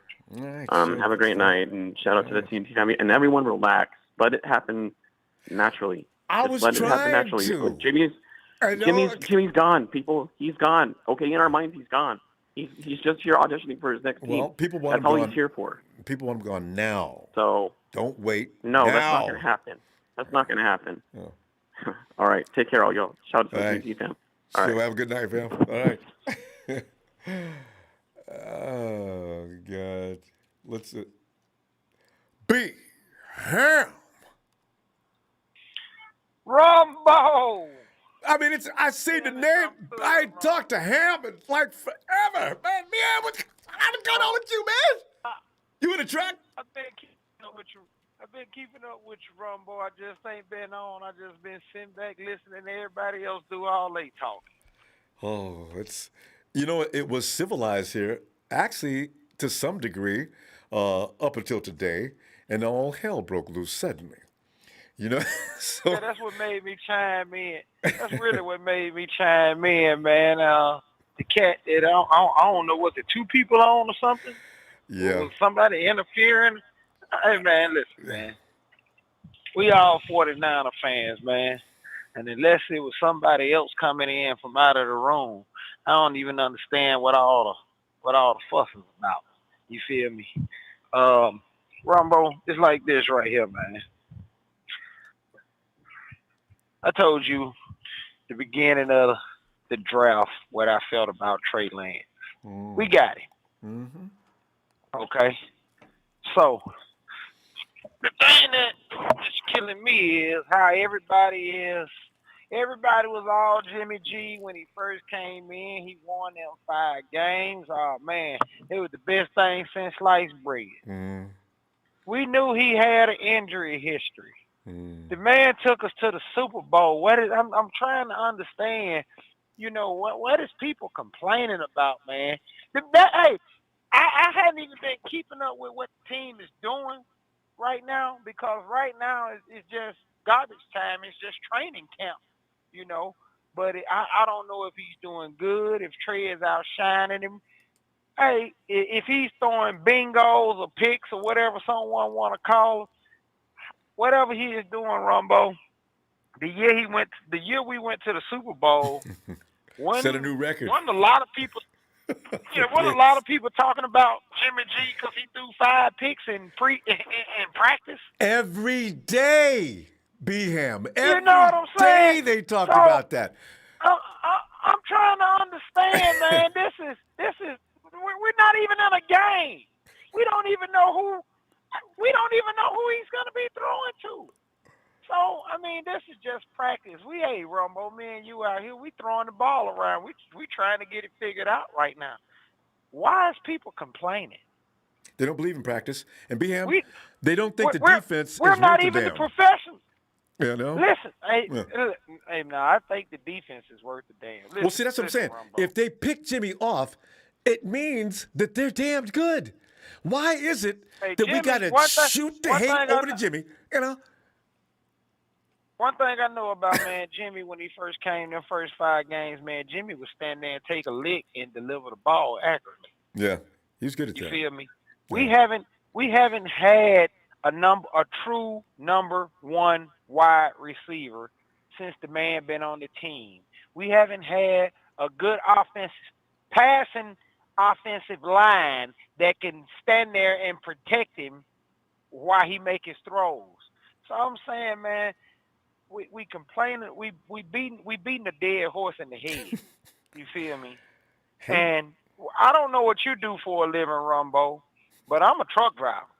And you're a damn good you one, know too, what I I'm can saying? tell. Yeah. And a lot of these other people, I don't know what they do, but I know one thing they not doing. They're not no fucking football scouts. They're not no fucking football coaches. Yes. You know what I'm saying? Yes. The Shanahan and John Lynch and everybody who was out there in Santa Clara, that's what they are paid to do. That's what their profession is. Let the professionals get the professionals together and give us a show, man. Now, the thing is, if Jimmy G don't work out, cool, we know he out of here. But y'all rushing to put Trey Lance in there. I don't want the same mistake we had. And I know you got to go in a minute, Rumbo, but I don't want the same mistake we had with Alex Smith and Colin Kaepernick. Colin Kaepernick came in because Alex got the concussion, and everybody went, Colin Kaepernick is this, Colin Kaepernick is that. Colin Kaepernick didn't know the fucking playbook. If he knew the playbook, we would have won. I agree. The Super Bowl. We would have won the Super Bowl. Colin Kaepernick did not know the Super Bowl, man. I mean, he did not know the playbook. That game he came in, we was playing the Rams. We were up. Pistol. We was a pistol. I think we ended up tied. Come on, man. You know, that's why, remember them long timeouts? B-Ham, I used to get so upset. Every few minutes, we call these long timeouts, and Harbaugh and Cap and everybody else over there talking for these indefinite amounts of time. Says, you guys didn't work this out in practice? How come we're doing this all the time? Right. Hey, man, listen, man. We went and got Trey Lance. If anybody don't know, I'm going to go and put it to you in simple facts. We went and got Trey Lance because Jimmy G stay hurt. And the backup that we bring in, he looks like a backup. We need 2 starting quarterbacks because we know Jimmy G may go down. That's why we went and got it. No, nobody's going to buy that. I've told people that. I'm through telling them that. They don't care. They heard John Lynch sit right there and tell them, but they don't give a damn. They're trading up to 3 because we're tired of Jimmy G. No, you're tired of Jimmy G. That's not what Lynch said, and they don't want to hear it. I said, okay, well, fine. Hey, man, let me say this. Let me say this, Ronbo, before you go. If Jimmy G was that bad, he'd be Jimmy G gone. was that bad. How many coaches we got rid of? We got rid of a coach in one season. Chip Kelly, did we?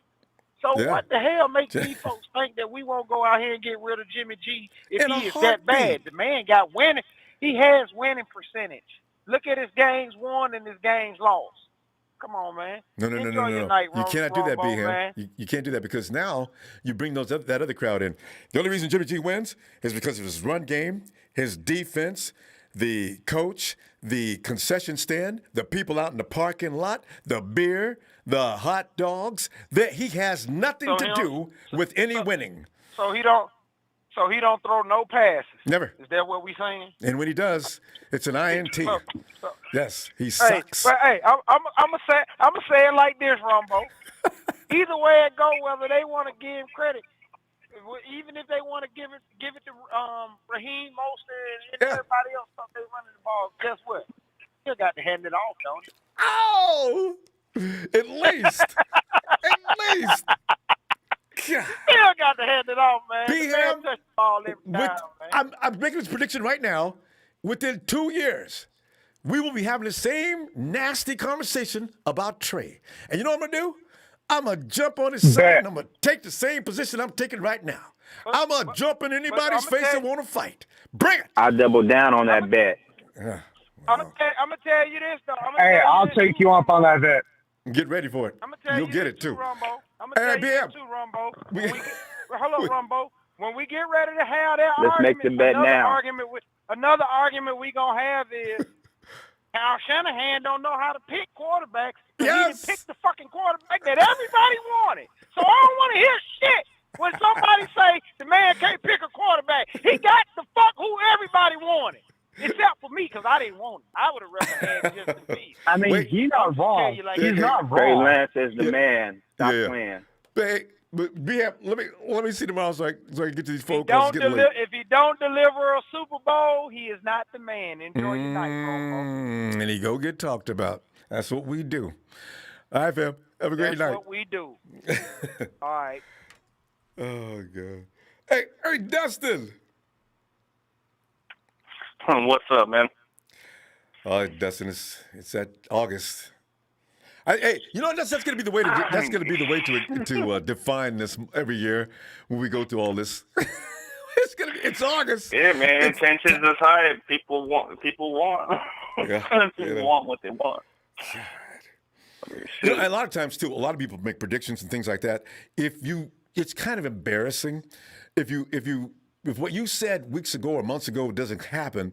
Now you want to fight. You know what I'm saying? So it's just a ridiculous cycle that goes round and round. But Dustin, reaction versus overreaction. Where do you see that discrepancy rolling hard right now? I don't know. I'm on the Trey Lance side train. You know, I'm excited about what he can bring here, and you should be. Hear what happened in camp. You know what I mean? It gives a double-edged sword. You know what I mean? You have to cover 11 instead of just 10. Well, actually, I mean, you don't cover the linemen, but you know what I mean. You have to play all up. I know instead of just 10. And it's like, I don't know. It's gonna be fun to watch. Don't get it twisted. I love Jimmy and stuff. I'm not a Jimmy hater by any means, but. No, it's right to expect. This is a different quarterback. He offers a different dynamic to the game. That's all fine. My only thing was I want to see it, and I don't know that I'm going to assume that he's going to come in the NFL and just have That's why preseason can't come soon enough, dude. I want preseason to happen. That's going to be like the season for me because you get to see Trey Lance in action. Like that's what everyone wants. Like, and I hope it's not disappointing. A lot of people, and then you get to see Jimmy too. Let's see. Put them both on the field the same game. Let's see what happens. You're not going to see Jimmy much. Yeah. You see in the first half, first quarter. Well, a few snaps maybe. I mean, Kyle did that last time, 2019, We didn't see the first string much. But go ahead. Yeah. Thing I'm worried about, like, I don't know, maybe you can put me up on game here because, I don't know. What if he gets injured during the season? Like, let's say he tears an ACL or something, Jimmy does. Then we're on the hook for that cap next year, correct? Yeah. Are you one of those folks? There's a contingent of people that No, I'm not on that. I'm just saying, that Jimmy's gonna get hurt. Like no, I don't think. You hope for the best, but if he gets you got to hurt, prepare for the worst at the time. That's my feeling on that is if he gets hurt, I hope it's not until like week 6 or 7. Contrary to popular belief, Trey needs some time in the NFL. He's not going to just walk in there and dominate from day one with never being exposed to the NFL. This is pure fantasy and folly combined. So I don't think that by any means. Well, it's kind of scary though. You got to think about that cap too. Imagine having a quarterback paying I don't know. It's just kind of that would. Carson Wentz just killed the India team. So this can happen anytime, anywhere. It's not just a San Francisco thing to worry about. This could happen any place, anytime. It's a violent game. So yeah. Oh, of course. It's just I don't know. Yeah. It is a scary thought. Hope though. he doesn't. I mean, I agree. It's a scary thought. Yeah, because I would hate to pay someone that wasn't even supposed to be around the following year. You know what I mean? Then he would be tied to us for. That would suck. That would be terrible. But it doesn't stop with Jimmy. You got to worry about GK. You got to worry about Mostert. We got to worry about the Shark. Kowalski T is still laying up. Jason Verrett. God knows if we lose him, we're in trouble. That kind of talk is just limited to Jimmy for the most part by most people. That's why I usually jump to his defense because I'm saying, we got like half a roster. We had $90 million last year that didn't play. So even if Jimmy would have played, the results would have been similar. You can't do with all your weapons and still win. You know what I mean? Yeah, I feel it. Yeah. So pray for them all. Worried about that. I'm worried about that cornerback position too. Because I heard Embry Thomas ain't looking too sharp. I mean, he's a rookie. I don't even think he played last year either. He didn't. He opted out. If I'm correct. Yeah. See, he may come around. I heard he's kind of rough. Hopefully, man. You just gotta hope. Because he can play. But man, seeing Xavier Howard on that open market looks nice, but it costs a pretty penny. Yeah, he's a good cornerback. Which one did you mention, Xavier or Xavier Howard? Yeah. He's nice. 10 takeaways last year. That's the most anyone's had for a minute. But I mean, I understand he got hurt the other day too. Did he really? Yeah. I mean, see, there you go. Anyone can get hurt. I know, see? I heard Dak Prescott got hurt with the shoulder, too, or something like that. And as I say, you see Carson Wentz, boom, gone. So, that's somebody else went down that's why today, we're in a too. good situation this year. We got depth at almost every position. So, only one that's kind of leery is I think the cornerback, because after Mosley and Verrett, that drop-off is pretty steep. It's like it goes down pretty Now you have to play hopefully everything's good with them.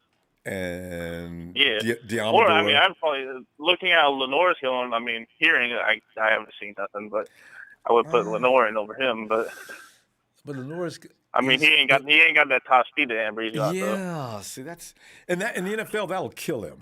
Because look at Richard Sherman. Yeah, hell yeah. All pro. I think Sherman. He'd be a killer nickelback though. I think play them inside. I don't Maybe know that's how why quick they he is. picked up on him. He is pretty quick though. Yeah, but most slots are over the middle. You know what I mean? Yeah. A lot of slot, but I mean they do run some stuff up the seam and whatnot. He'd get abused if he had to start though, because you got Tyler Lockett and Cooper Kupp and guys like that. They'll be just licking their chops to get at him. Seasoning is the bottom line with NFL players. Wait a minute. When Mosley was he around the year before 2019? Was he or did he come in 2019?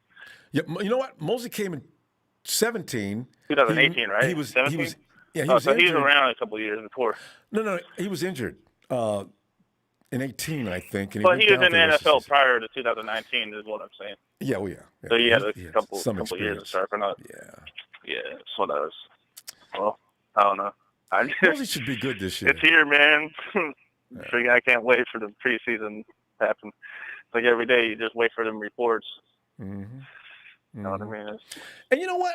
That time of the year. We need to take them. They're not sitting out there from the beginning to the end of the practice.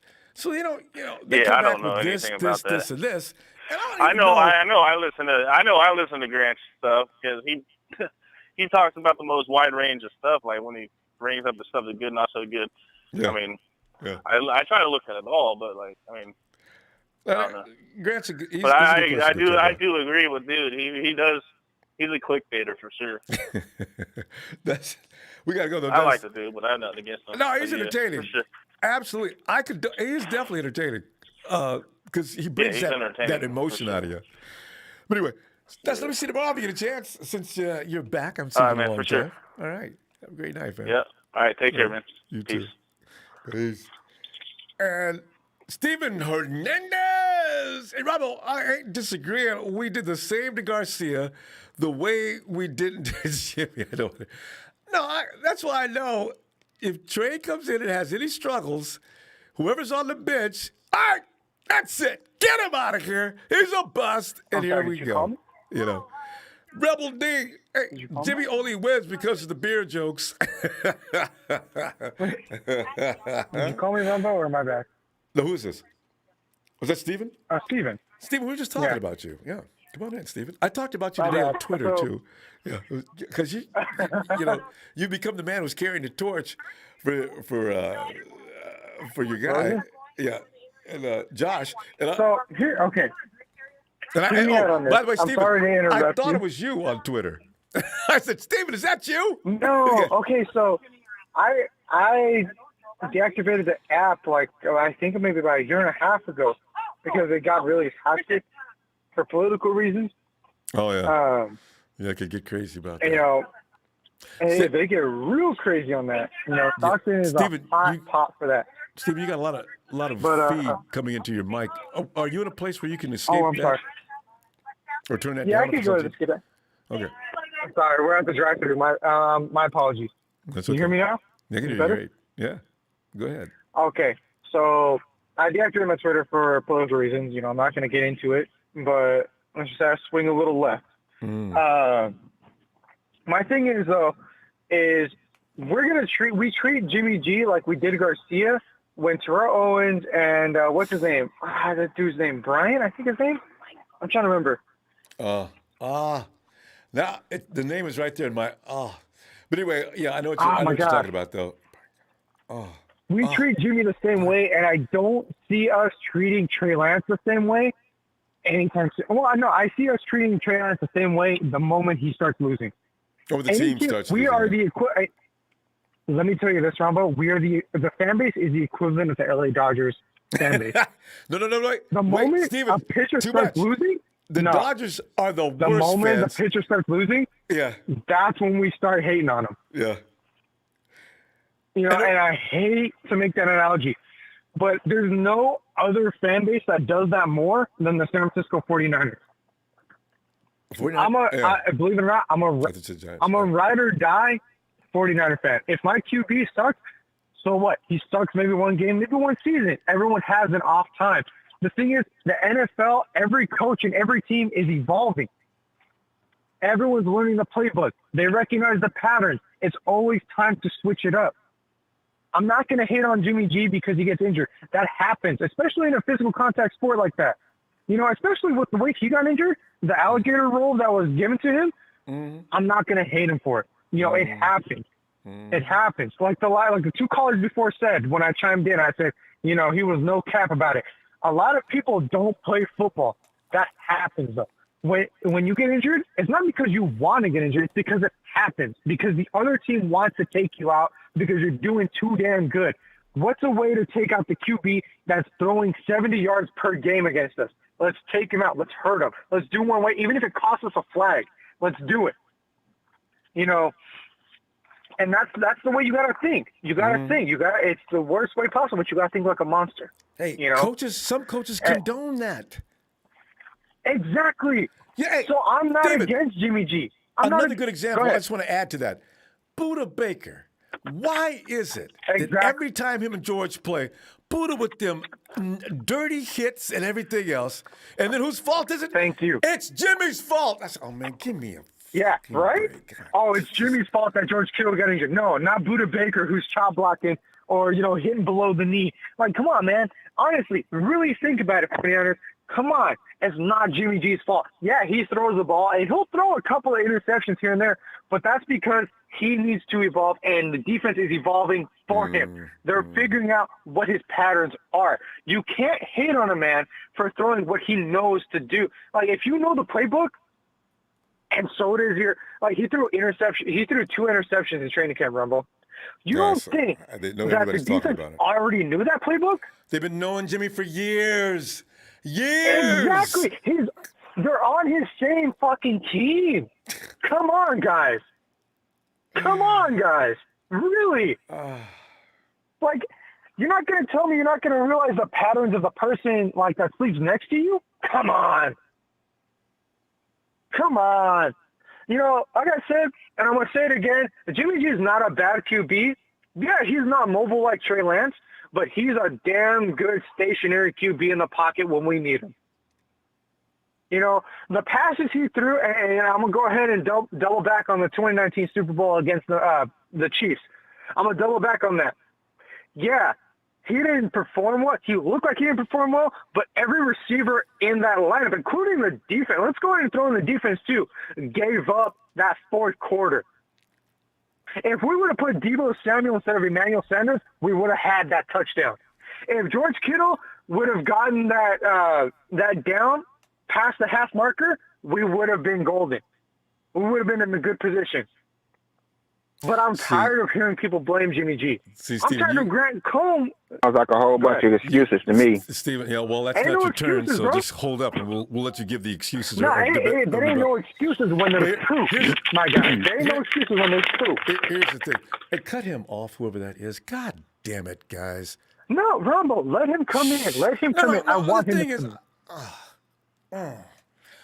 Guys, you know what? We can do better. All right, can we please do better? Damn. We can't. It's not Jimmy G's fault as much as it is everyone else's fault. No, I'm tired of blaming Jimmy G. I thought it was Jimmy G's fault for the longest time. I thought it was his fault the whole time. And well, yeah, you know what? There's a lot of people still do. What's going to be found out is going to be very enlightening. It is. You can't have 22 guys and think that one guy was the only reason the team. It's never who wins. The team wins, the team loses. I want the fans to know this, and I want you to know this as well. Last season, we rode on Jimmy G's back. The moment he got injured, who did we have as QB? C.J. Beathard, the man who sucked before Jimmy G showed up, and Nick Mullins, who's accurate but throws floaters that a grandma could catch downfield. We had two of the worst backups since the Giants. We have nobody. And now we have Trey Lance and Josh Rosen. Two people. Yes. One who's mobile and one who could throw a bullet. It's not Jimmy G's fault as much as it is everyone else's. No, he gets some fault, but not all of it, like people love to do. Steven, we're going to run out of time. We'll run out of time. Steven. My bad. It's okay. We'll see tomorrow night if you get a chance. All right. Oh, yeah, you'll see me. Night, Phil. All right, Ronbo. You have a great night, all right? You do. Thanks. Trey, it's not giving Jimmy every excuse. It's taking some of the blame off of him and maybe distributing a little more evenly. It cannot be one guy amongst 22-plus people that you could spotlight for wins or losses. That's what I'm saying. I don't know about everybody else, but that's what I'm talking about. Hey, there she is, out in the cold, freezing tundra of Arizona. She is TNT Niece and her sidekick, Daisy. Come on in, Denise, and join this fight. we just busted out. Let's get ready to rumble. I would have said my other intro, but I could have swore I just called into Monday Night Raw. I'm like, it's up and I know, popping right? up in this We place. didn't even wait till tomorrow. It's going to get worse tomorrow.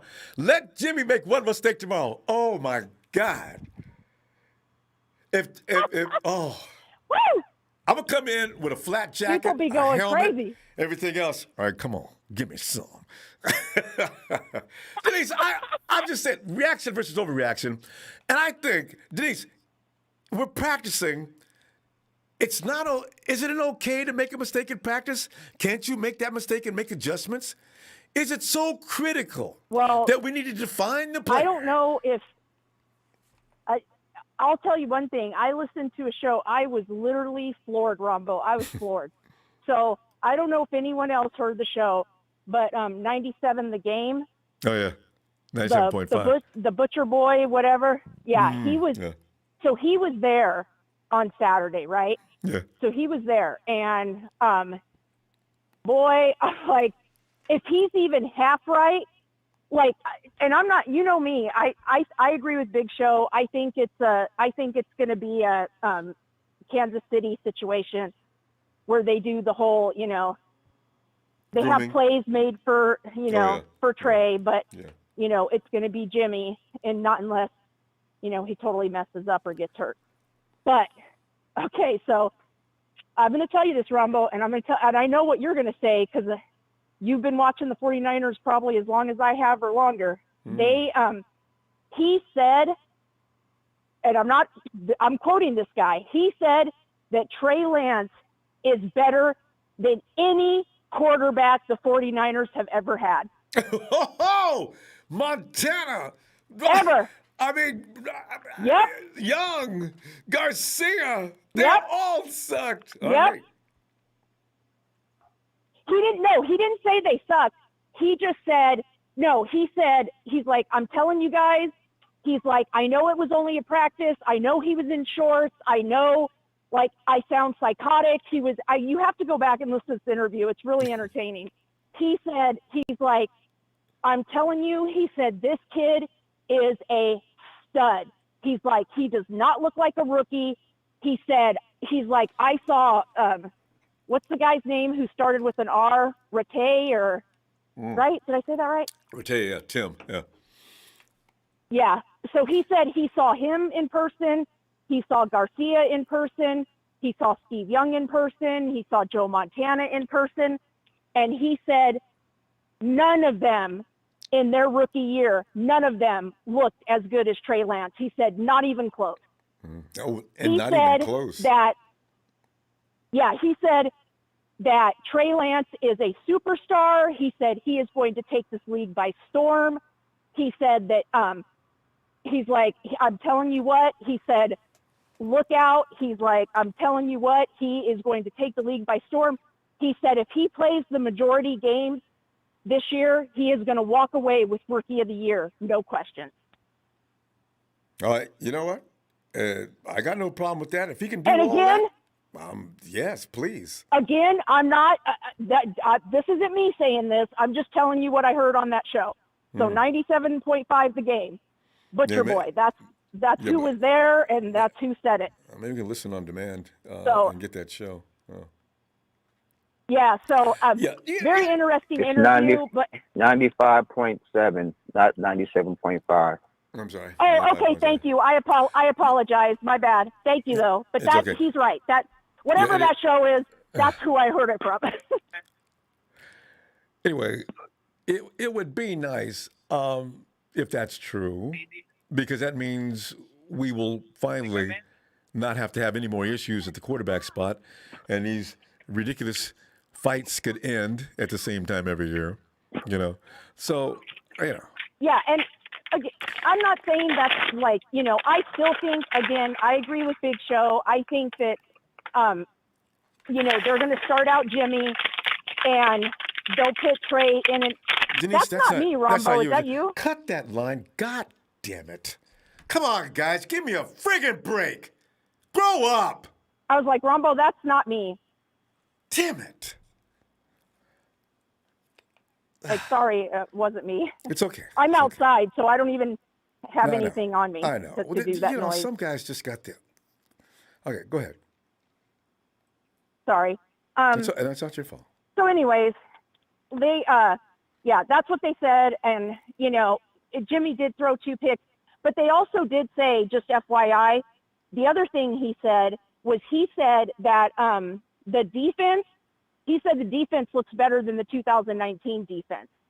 I read that one somewhere too.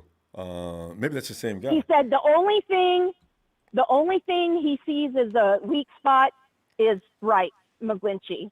He said that's a problem, and he thinks they're going to end up having to fix it.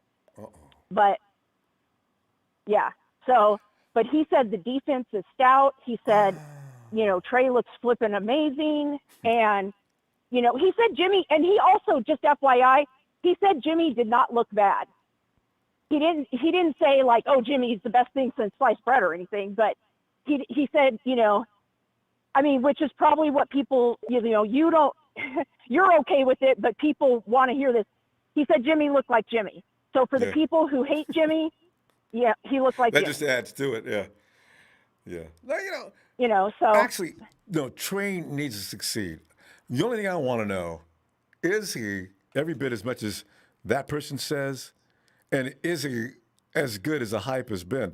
Because if he is, I am more than delighted. Jimmy's gone. 49ers can no longer extend him. They can't afford him anyway. We're going to need something. And if it's good, Ronbo, hallelujah. Awesome, dude, because like everyone knows, when I called in, I was pulling for Justin Fields. I was 100% pulling for Justin Fields, and my second choice was Trey Lance. So if Trey Lance becomes a flipping superstar and is the best quarterback out of this class, and that's the thing he said. He goes, if he thinks that Kyle and John hit this pick out of the park, and it was worth every single cent they gave up. There you go. So if that's the case, then we should all be happy. And unlike Big Show, I do want Jimmy to do well, because I would like some of our draft picks back. Yeah, and everybody would. That's the bottom line, Let him go out there and, for God's sakes, win and get us to the bowl. Yeah. And with the team we got now, I envision that not being that difficult, especially with the schedule we got this year. So, yeah.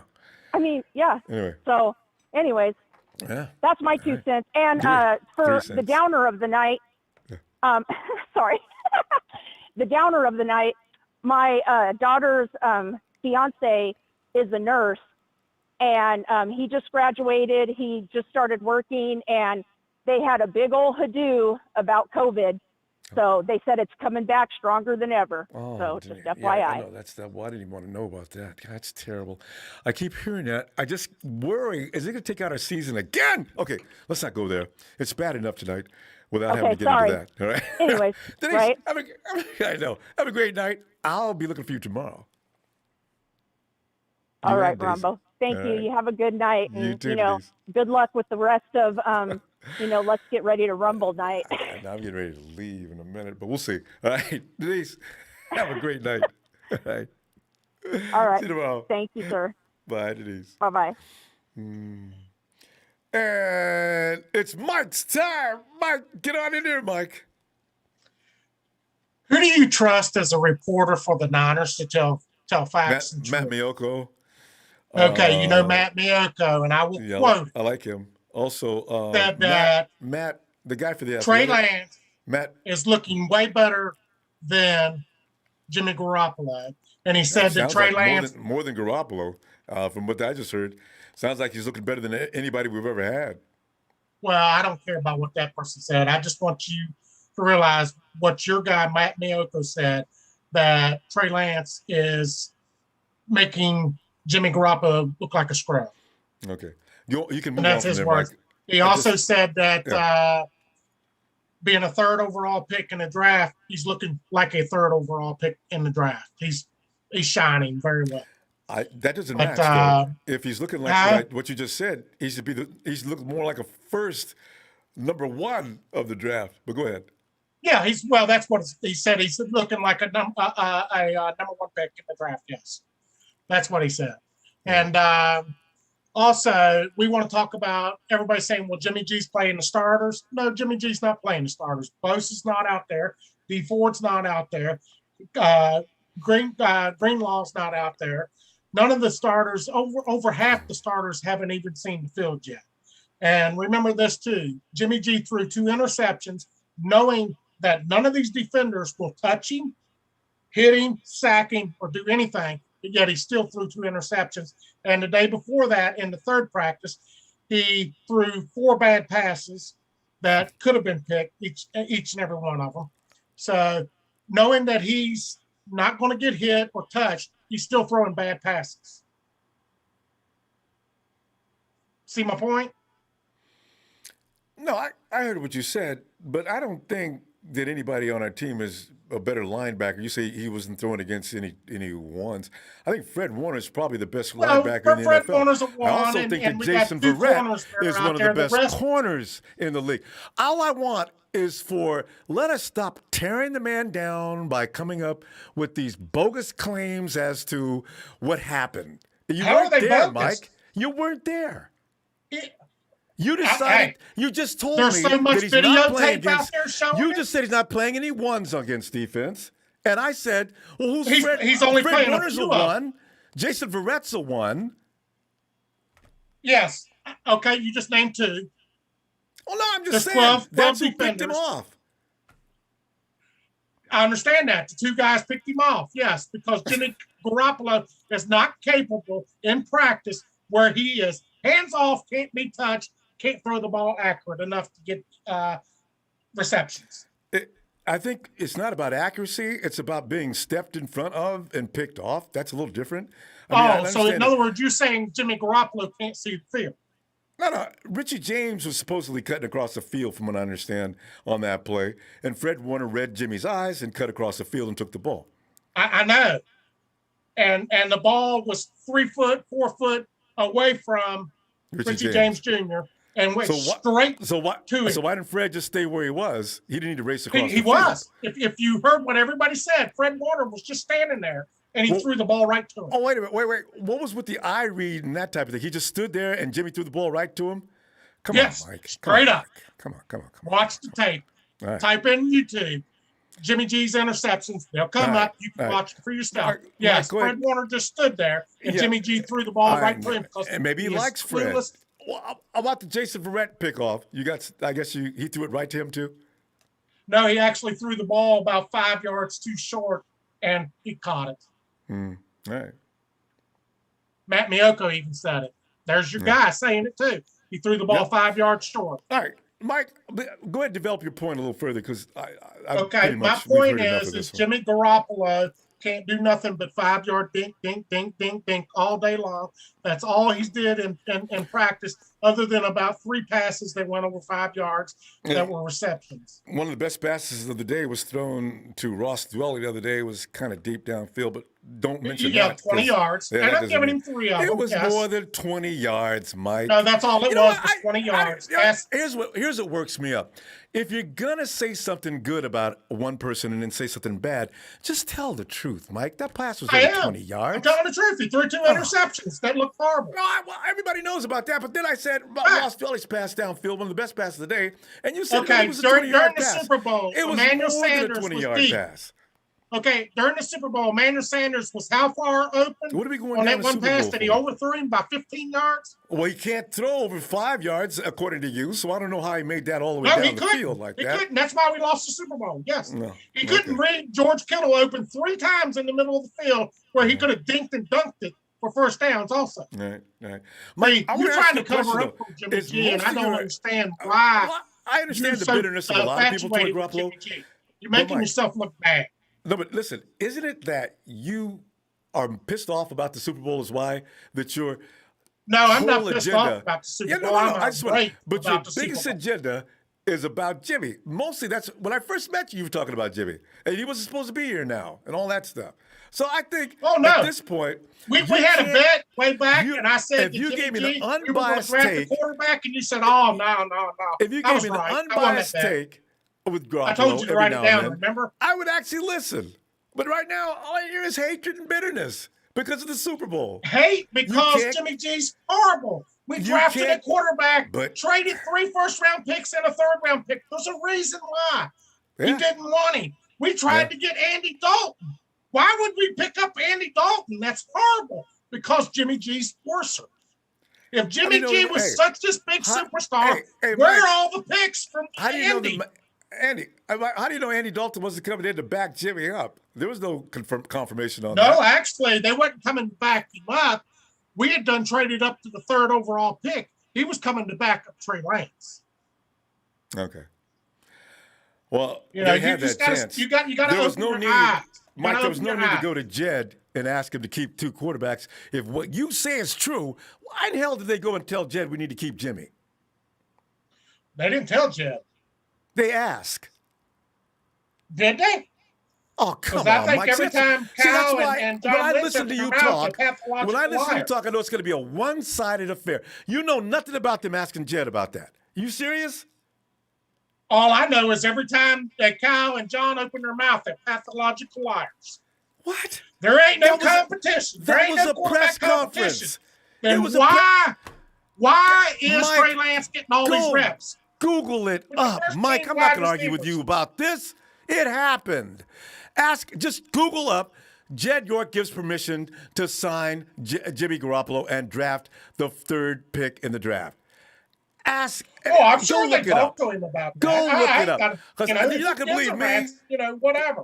Well, I just know Jimmy G is horrible. You're coming in here with half with a page red of jersey facts, on means you and can't the other be half a touched, page is all your opinion. That's not going to work with me. I read as much as you do. It's not opinion. It's fact. The fact is that you don't know anything about Jed. You know nothing about Jed York and them asking Jed York could they sign Jimmy even if they draft the 1st-round pick. Did Matt Bianco not say Trey's beating the you-know-what out of Jimmy in practice? That's fine. I'm just wondering how you didn't know about that. Matt Bianco of Niner football says Trey Lance is whooping his ass. Nobody's disagreeing with you, Mike. It's 4 workouts. Well, why do y'all want to keep him? He's a $53 million Russian roulette. Because we've had 4 ACL, workouts, $53 million. And some of us need more than 4 workouts with no pads on. I'm sorry. I understand that. And with no contact to the quarterback, and he's still throwing interceptions. It's still not going to be contact, but it's still going to have a different play from everybody else on the field. Mike, we got to go. Well, all right. Anyway. I understand. Yeah, you don't want to hear the truth. Well, no, you need to shut your We can argue all night. It's being horrible. I mean, I could argue with you for 24 hours. That doesn't matter. You need to shut trying to let somebody else you just get in. You're not even, right. You're clueless. Bye, Mike. All right.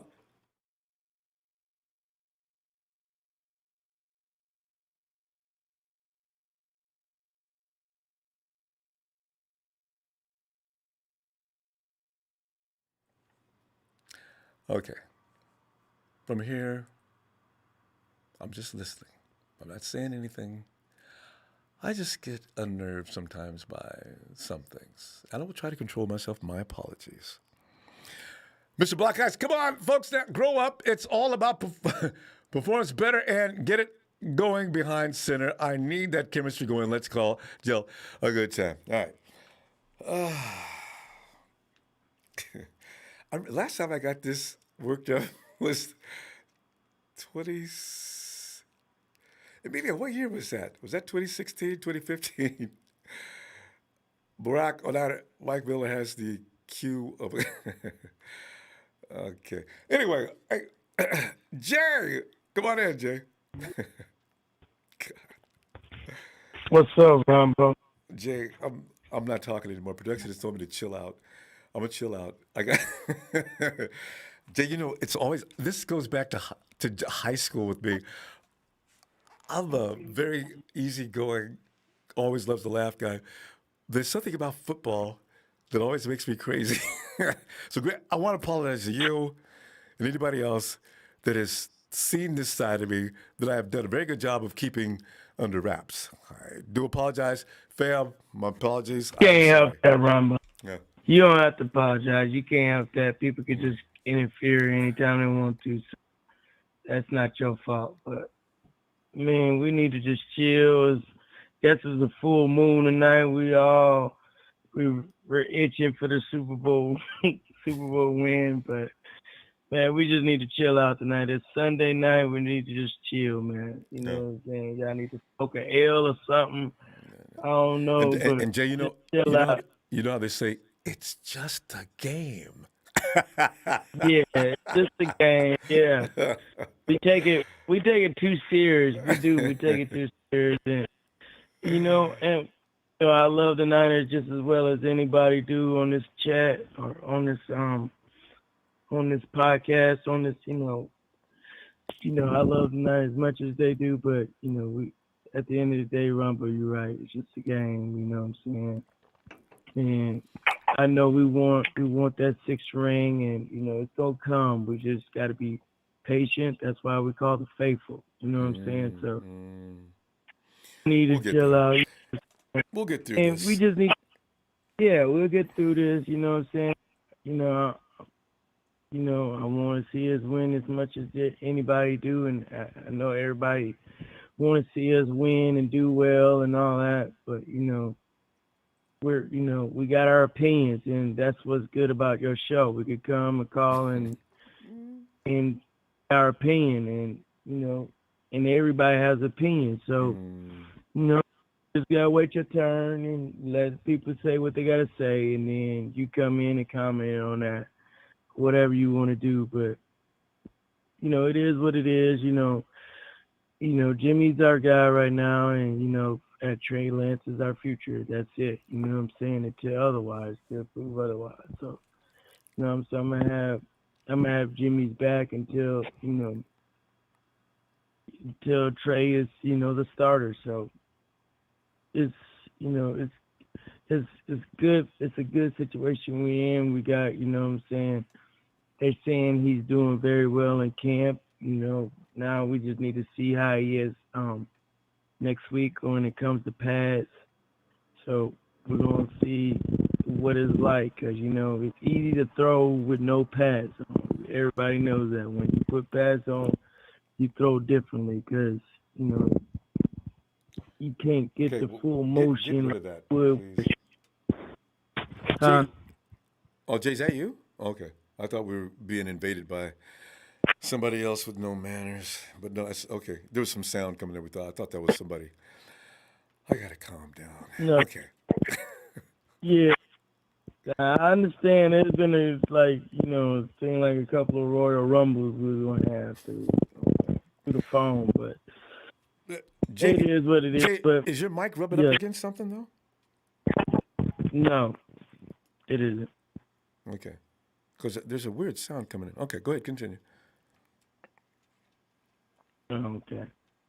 I don't know, but I just, everybody, it's different when you throw without pads on. So we're going to see what it's like, how Trey Lance acclimated with pads on, and see how he do. So I'm very intrigued about it, and I'm very intrigued about this competition, and I'm, may the best man win, so it is what it is. Yep, we're gonna see how this progresses and see what happens. And hey, if indeed the man that Denise read about today says that Trey Lance looks better than any rookie he's ever seen, well, Jimmy can forget it, because if that's the case, I agree. Jimmy's got to go. So we'll find out about this. Yeah. Yeah, if he's saying that, I don't, basically, Greg Cohn says it's pretty much Trey is basically is not winning it because of 4 practices, but he had to see, next week and see how he implemented into the, more play calling, and see how he is in pads. But they say he's pretty much neck to neck with Jimmy, and Jimmy been in the system how long? So that's another thing. It's like if he's neck to neck, he should be beating Trey. No. If he's neck to neck, then Jimmy does have to go, because that's a savings in money. If you're getting the same thing from him Correct. as you are Jimmy, then you let the money go. So we'll see how that Correct. works out. That's what I'm saying. Like, if he's neck to neck with you, and you've been in the system, Jimmy's got to go. 4 years, you got to go. But the other thing is, I don't know. At this point in the season, can we get anything for him? Because nobody's going to take that salary at this point. Anyway, all right, Jay, we're going to run out of time. Contrary to what Mike says, we try to keep the time limits. That's all there is to that. And you already know this. I don't have to tell you. All right, Jay. If you got time, I'll see you tomorrow. Yes, sir. Yes, sir. Appreciate what you do, Ronbo. And Thanks, hopefully Jay. tomorrow will be a pretty a better good night. day. Have All a good night. Chill out. You too. I'm chilled. All right. Night, fam. And there's porn star Jimmy who says, "Who ready for me to prove Mike wrong?" Denise. Oh, JJ says, "Ronbo, don't trip. Jimmy G's a starter." Thanks to contribution, famous. Denise says, "I'm going to apologize. This is ridiculous. Mike, if you think Ronbo stinks, don't call in. No need to be rude." No, you know what? That big salad punisher. Thanks, fam. You know what? If I get into a disagreement, that's fine. I can stink. I don't care. I'm just saying. I'm not going to change my mind because somebody else doesn't agree with me. And Mike, the time was up. It was. You were over time. We were both over time. It wasn't anything more than that. Hey, Eric. What's up, Ronbo? Eric, you know what's up, man. World War III. Like I said the other day, Ronbo. Like I said the other day, the fans are divided, and it's one big ass problem. First things first, I just want to say, what the hell happened, bro? Like, for pre-draft, everyone was saying if we draft Trey Lance, he has to sit. Now everyone's saying he has to start week 1. What happened? What changed? I don't understand that. The hate for Jimmy, it's coming out, Eric. I told people way back when, I said, you know what? Trey's getting a lot of love and hasn't really done anything to actually warrant it yet. He needs to get out there and show us something first. And I said, you know what? That love for him has more to do with the hate for Jimmy than anything else. Okay, so I hope, and in all sincerity, I hope he works out. He's a friggin' 49er. I need for him to be a superstar. But that's what that was all about. So we'll see. Yeah, and also, Jimmy G had a practice where he threw 5 interceptions and we went to the Super Bowl that year. Mm-hmm. It does not matter what you do at this time until the pad comes on and until preseason hits and until the first couple of weeks of the season actually start. Then we'll know. Eric, you can take it further than that too. But you can actually throw picks for the next 2 weeks. If you're throwing them in 3 weeks from now, then we have a problem. But this is what you work out for, to get these things straightened out. Exactly. There's no need to condemn people. Exactly. This is what practice is for. So you can throw the interceptions now so you don't throw them in the season. Okay? There is no point to panic with Jimmy G right now.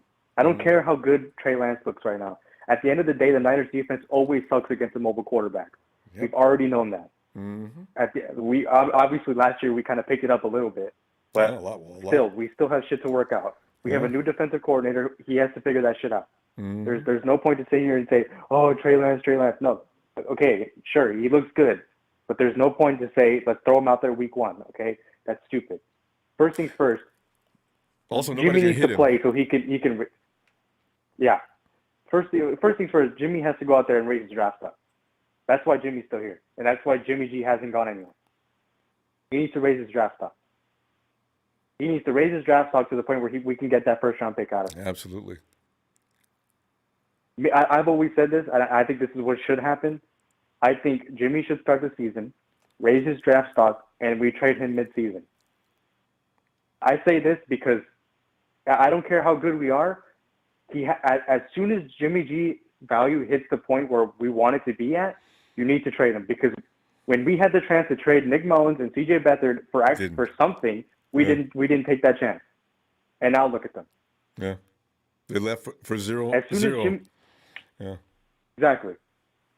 As soon as Jimmy G's draft stock hits where we want it, trade him. And I say trade him. And if you want to be good to this guy, trade him to a playoff team. That would be my pitch to Jimmy G. If he doesn't want to trade, I would say, hey, we're going to send you to a playoff team. We're not going to send you to the Jets or some shit or Jacksonville. No, Well, he definitely can't go to we're going to send you to someone. Those are but you know what I mean. Yeah. You know what I mean though. Yeah. The sucky ass team, like the Lions, you know, Don Burr. Don Burr. Or the Raiders, you know. But again, he needs to raise his draft stock. I would say send him to someone like Washington. I also said the Giants because those are two teams that need a quarterback in order to push for the playoffs. So I would say send him over there, or even the Giants have Daniel Jones, who's dog shit. I don't know why Giants fans still think that guy's good, but that guy's trash. And I'm pretty sure if Jimmy G went over there, he could potentially make them a playoff team. Probably, yeah. Besides, the NFC East is dog shit, so we already know that. And also, I said Denver. I think Denver's a good spot too. Again, you're giving everything to Jimmy that you would want. If you send him to Denver or even the Washington, you're sending him to Denver. You're giving him Cortland Sutton. You're giving him Jerry Jeudy. You're giving him Noah Fant. And I think Melvin Gordon. I think that's the running back. But you're sending him to a good offense and a good defense. You send him to Washington. He has Terry McLaurin. I think DJ Moore they just signed, and a really good defense. And you send him to Washington. Same thing. They have their new guy Kenny Golladay. They have Saquon. They have a really good defense. Actually, he would fit in Washington kind of easily, kind of quickly. Here's the thing, Garrick. I don't know. Well, no, Washington might deal as far as you're getting something back because Washington doesn't deal with San Francisco. I still don't know how we got Trent Williams, but they say it was John Lynch. As long as Kyle Shanahan did not get involved, Snyder was willing to talk to Lynch, I guess. Because he hates Kyle. Again, if midseason and Washington needs that extra push, I think they would take the chance on someone like Jimmy G. Yeah, but you know, Eric, the complication if they think he can take it to the playoffs. If the 49ers are like winning at midseason and Jimmy is one of the reasons why, I don't think they'll tell Washington if you want him, we can get him to you at the end of the season, I would think. Because you got to be careful. Kyle has to go to the playoffs at minimum this year. That's a minimum. And that's going to be frowned upon if they do a Seahawks and get taken out in the first round. Yeah. But again, but I know what you mean about the value being at its highest. Yeah, exactly. The last thing you want is to not trade him and all of a sudden Jimmy gets hurt and all of a sudden there goes his value. That's what I'm saying. Trade him immediately his highest value. It's a rock and a hard place. I wonder if Shanahan would even consider that. We'll see. Yeah, but and again, why? I don't know. I don't understand the hate. We have two good quarterbacks on our roster. And there's no rush to throw in the rookie because we already know what Jimmy G can do. He's taken us to the Super Bowl. Whether you want to believe that it was a defense in the run game, he got us there. He contributed. He threw 27 touchdowns. He threw nearly 4,000 yards. Eric, okay, there's no reason to sit here and think he didn't do anything. Good stuff. We'll have to put a bookmark on it right here, though. Let's see tomorrow night if you get a chance, and we'll see if everybody can calm down a little bit. This is the most emotional night we've had ever. All right, Eric. Yeah. Have a good night, fam. All right, Ronbo. Appreciate you. Later. Night. Big salad punisher. Kudos, Ronbo. I knew could do it. Awesome, just awesome. I'm cool. Every now and then I get blindsided, but normally I still contain myself. I lost tonight. I don't lose it. I'm sorry. Thanks for the contribution. 49ers Ultimate Report says, Ronbo, don't worry what anyone said about you. I respect you. Just a reminder, I said Verrett, Juice, and Williams were going to sign, and Trey was number 3. Yeah. The 49ers Ultimate Report, that's John, thanks, fam. Yeah, I know. All right. Oh, there he is. It's... is Don Burr still here? It's Trey, one of the founding members of TNT from VA. Oh, God. Finally. And I do mean finally. Shout out to you, Brother Ronbo Production. Shout out to my TNT fam. This is the type of, it's not cute and cuddly tonight. No, not at all. got real nasty. Not a bit of. But you know what, though, Ronbo? I It's love fun. it. I love it. I knew you There's did. passion. Jay, by the Football way, season. Trey is the founding member of Monday Night Raw, too. So, of I course, he likes appreciate that, that Ronbo. stuff. We got into it. And I was going to say that, too. We was going to save it for tomorrow night. But you know what? There's a few things we got to talk about, a few things we got to address while it's hot right now, Ronbo. Can I get an installment? Installment? And now. Oh, yeah. It's Sunday. Never mind. It's time for Let Me Holler at You. We're just going to talk about some facts right now. Just some facts. See, one thing about it, let me holler at all of you Jimmy G supporters. And Ronbo, I know you're going to cut my time short because I'm going to go on the other side. In fact, okay? I know we all know what's going to happen here. No, I'm going to just listen. But here's the problem, Ronbo. Here's the problem. The 4 years, 3 years, 2 years, however long. Jimmy's played 1 year, 1 out of 4, right? Whatever it is. He's not used to competition, Ronbo. Here's the funny thing. The players aren't used to Jimmy having competition. C.J. Beathard and Nick Mullins are not competition. All of this, well, what happens when Jimmy doesn't play? That's what happened. Those garbage guys. So guess what? Guess what you're seeing now? The players are saying, wait a minute. We've never had a backup quarterback this talented. He's more talented than the starter. The reason why I say that is, Ronbo, Deebo Samuel's 60-yard bombs. Never see that from Jamie. 60-yard bombs? I mean, he did try to throw one, but it was a duck, and it got intercepted. And then, he's going against the ones. I think how many ones are out there, Ronbo? 5? 4? 3? How many ones are out there right now, Ronbo? No idea. Fred and who else? Oh, okay. Fred and Jimmy Ward? Barrett's out there. And Barrett? Okay, so there you go. 3, 4. Stop this, okay, guys?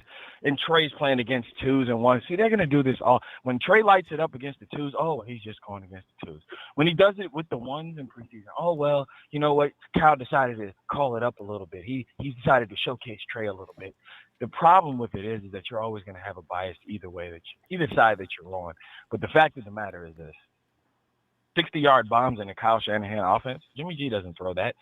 Did you see D'Amico Ryan's face light up when he talked about Trey Lance? Now, forget what he was saying. Forget what happened. Did you see the face light up? Like, he got us. There's nothing we can do about it. That's just talent. You can't coach that. Can't coach that. That's what breaks us down. 11-on-11 football. That's what we're talking about when we say we want him to play. You don't need to be Kyle Shanahan offense ready to do that. But I think another thing that we really have to worry about, too, is that Atlanta's offense wasn't a dink and dunk offense. They were the 60-yard bomb. Julio over the top. You don't set the NFL record as one of the best offenses ever by dinking and dunking. And then here's what happens when you dink and dunk. People anticipate you throwing it short. Somebody said that, Jimmy's been playing against this defense all this time. They know him. They watched his eyes. You heard what D'Amico said. He read his eyes. But here's the funny thing. You've been playing against this defense for 4 years, Ronbo. Shouldn't you know how to beat it? Shouldn't you know where the holes is at? Why is this rookie going deep over the top of this defense, but you can't? Okay. It's a problem. But it's a problem. You don't want this rookie to succeed, right, Ronbo? You know, because Justin Herbert proved it last year with no offseason, Ronbo. Trey Lance is getting the offseason. He's getting training camp. He's got OTAs.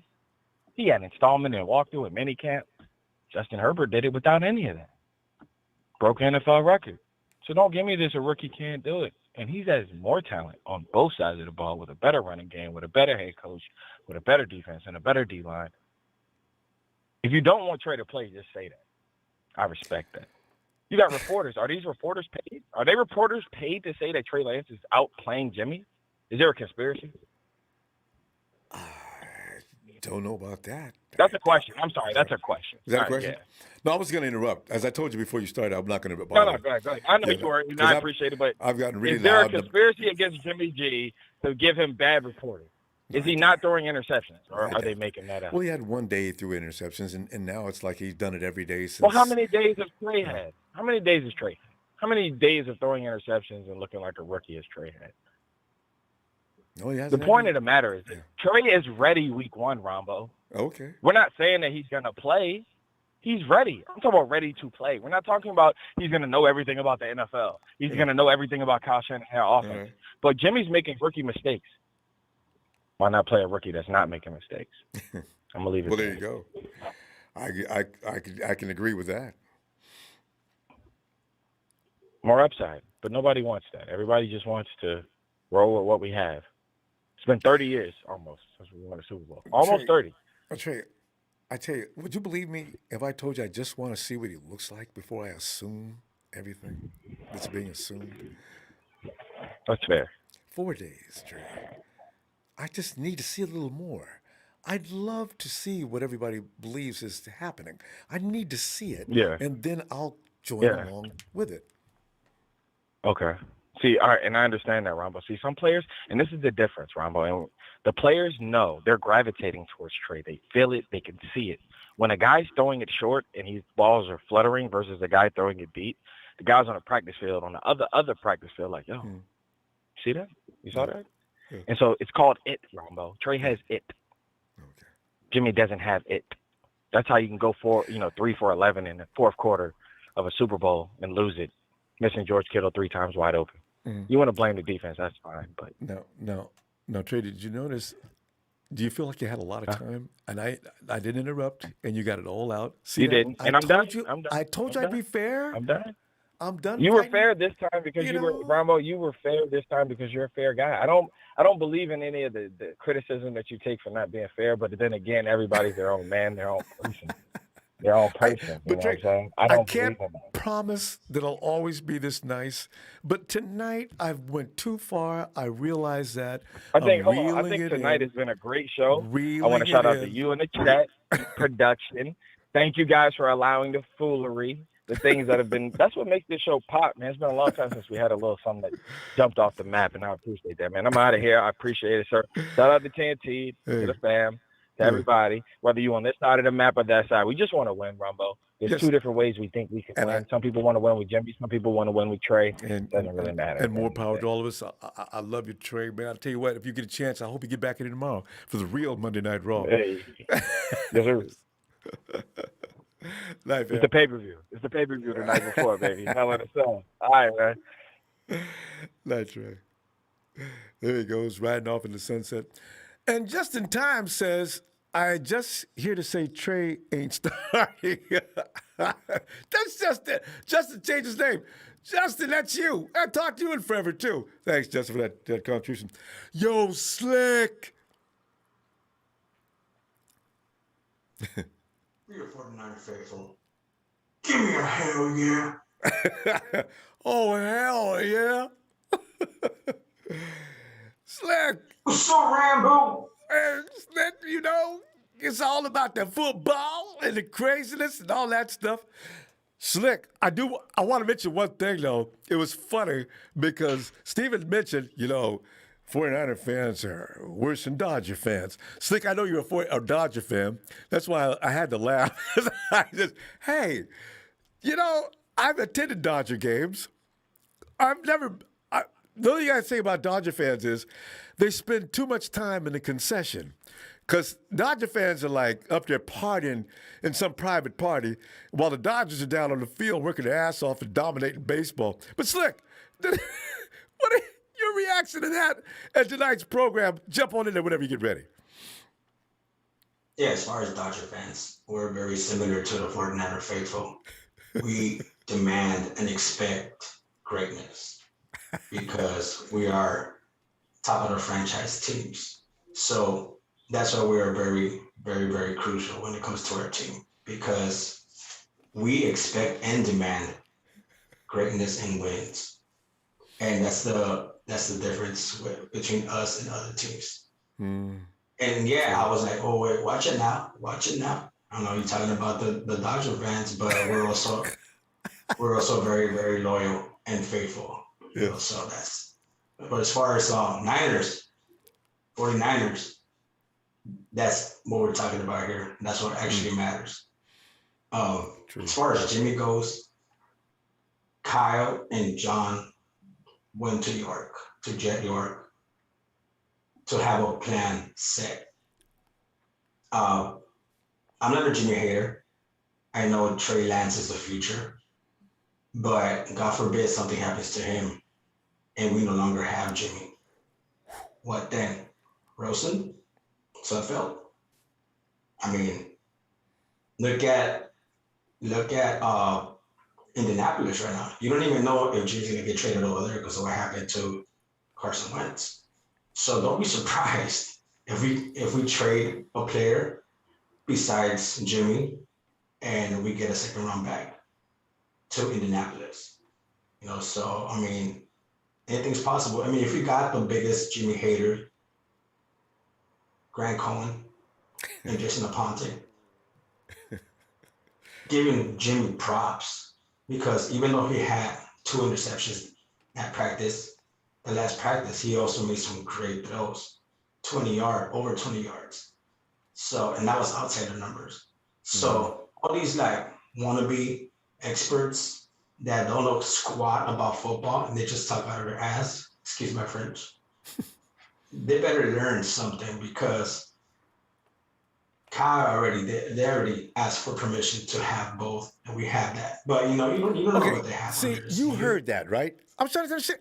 I sure did. Everybody heard that. I know that fat dude that he only wants you to agree with him because Grant Cohn always agrees with him. But when you gotta be real. You can't be just because you hate Jimmy, you can't like talk crap and not be realistic about it. I mean, I'm not even trying to be dumb, but I mean, it's just you gotta keep it real, dude. You know what I mean? If you're gonna come talk smack, you better back it up and don't play dumb like you didn't know. Because real 49er fans, they know. We know everything about our team. Sorry, go ahead, Ron. No, I'm just listening because how does anybody not remember that? And Snake, sometimes what gets me going is when people gloss over things that are directly connected to what they're saying, and just for argument's sake, as if they're talking to an idiot that doesn't know any better, and then get mad when I point it out. That's why I'm just Slick. You're civilized, not to say that anybody else is uncivilized, but I know you're a very cool person, and we would never get into that kind of exchange. But I'm saying some people they come in and they just want to do that. I say, man, you know what? I'm gonna do this with you, but I'm not gonna do it again. Because somebody's got to be the adults in the room, so I'm trying to be that from this point. Which I ain't even worried about. I mean, when you talk, it's like I enjoy listening. I mean, we're in a great position right now. I mean, let's say Jimmy doesn't get traded or whatnot, and then he's our quarterback. Trey Lance is also a beast. He's our future. So Kyle made a move to get him for that reason. And I think Trey Lance and Justin Fields are going to be like the best quarterbacks coming out of this class. Because I really wanted Justin Fields because I think he was ready. And Zach, what do you think? Trevor Lawrence This is could be great interesting too, next few years. This could go down as the greatest class in the last decade, actually, in QBs. I seen Zach on some tape yesterday. Ooh, that was special. So, yeah, he is pretty good.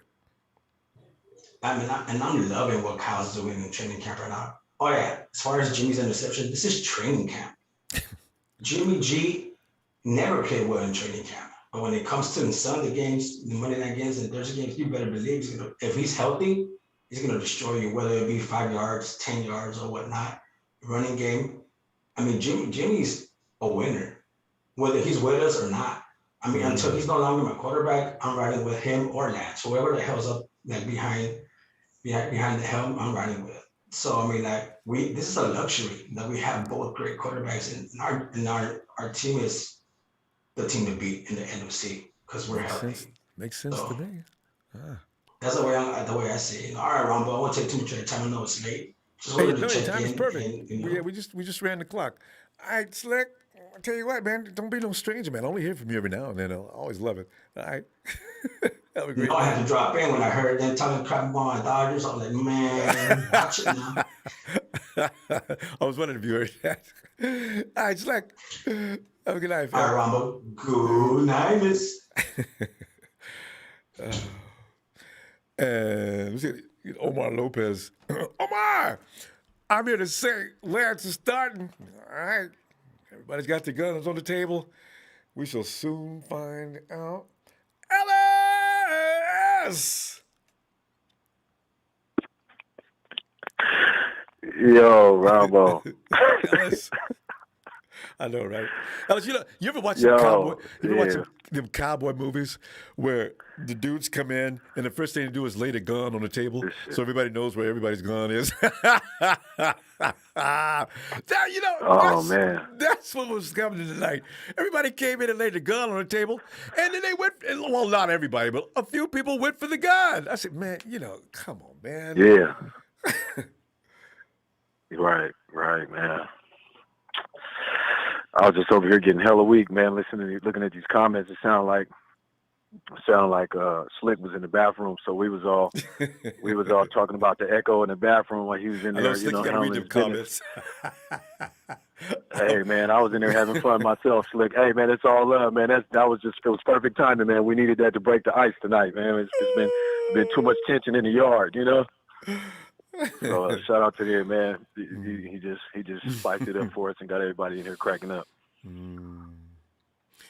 But yeah, what's happening, Ronbo? Reaction versus reaction. I know Matt Mielko came up with a thing this week of people overreacting after the first week of practice. And, it's easy to do in the first four because everybody's got their expectations. They got their preconceived notions as to what this team should look like, as to how it should operate, and what to expect going forward. But I don't know that you can have a civil conversation of where people can actually suppress their emotions above a conversational tone, and that happened tonight. So you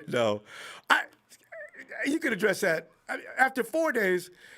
Have we gone too far with the quarterback comparisons? Should Javon Kinlaw be considered less in Contavious Street?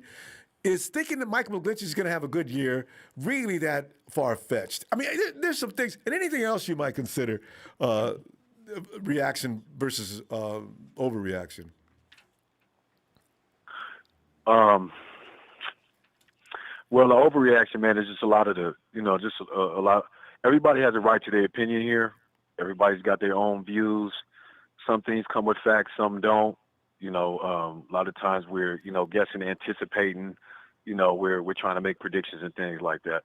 But it shouldn't be a moment for, guys to come on here, man, and be so disrespectful. And that dude, Mike, I just hope that there's not people being sent to come to the Ronbo Sports platform personally just to start shit. And I'm not going to say his name, but it better not be who I think it is that's starting all of this. Because if that is, as a man, that's some mark-ass shit. And so he shouldn't be having nobody come over here trying to start mess on his platform. This is a family platform. And there's a lot of us in here, Ronbo, that stand for you and stand for for this platform. This is straight Niners. This isn't this isn't ESPN where we just get to talk about any and everybody. I'm just saying there's a difference between the platforms and different things that are going on. So don't come over here with that nonsense, man, because realistically, if you're any type of adult, you're going to come here correctly and you're going to come, respectfully and have a good time. And, we can get a few laughs in here and say little stuff, but, these guys are getting too tense on here, man. And it's, it's unnecessary. You know what I mean? It's like production was like smacking me over here. Y'all was in my ribs. I was getting poked like crazy. Yeah. Stop. Just okay. Yeah. Well, they're trying to work you up too, and I need to stop. It tends to happen. Yeah, some of us get a little worked up. Yeah, myself, you know what I mean? And that's why it's like, I kind of just, you got to take a step back a little bit because some guys are, they call it trolling, you know what I mean? So it could be some stuff going on. But anyway, besides all of that, you know what I mean? Let's just get that out the way. Ronbo, we stand for you, man. We here to protect the platform, man. So thanks, man. Appreciate you. You know that, Ellis. I don't give a damn where y'all from, where y'all clique is, man. Y'all need to come correct, man. I expect a whole lot more out of these, some of these gentlemen on here, and they expect that out of themselves too. They should expect more. But anyway, back to the matter at hand. Mike McGlinchey, I think by last year with what happened, he can only come out, man, and get better. I don't think he would come out and play like because he just got signed. He had too much. Well, we didn't give him the $10 million yet, but we're not getting rid of him. So obviously he's gonna get the bag. Yes, I don't know. They picked up his fifth-year we spent too much on him. I don't know what they get for that. Is that $10 million?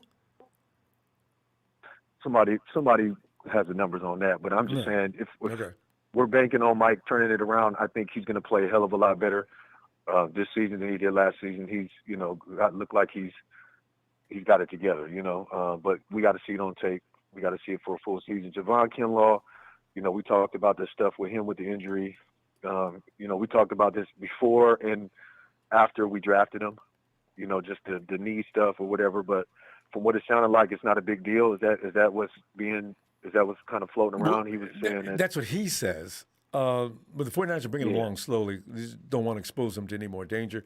So, a lot of things are going to change in the next few days. This week of non-padded practice, I guess the coaches are saying, Nick and these guys don't need to be hanging around out there, so let's just go ahead and get them individual workouts. So, I think that's what they're trying to do. Yeah, that's kind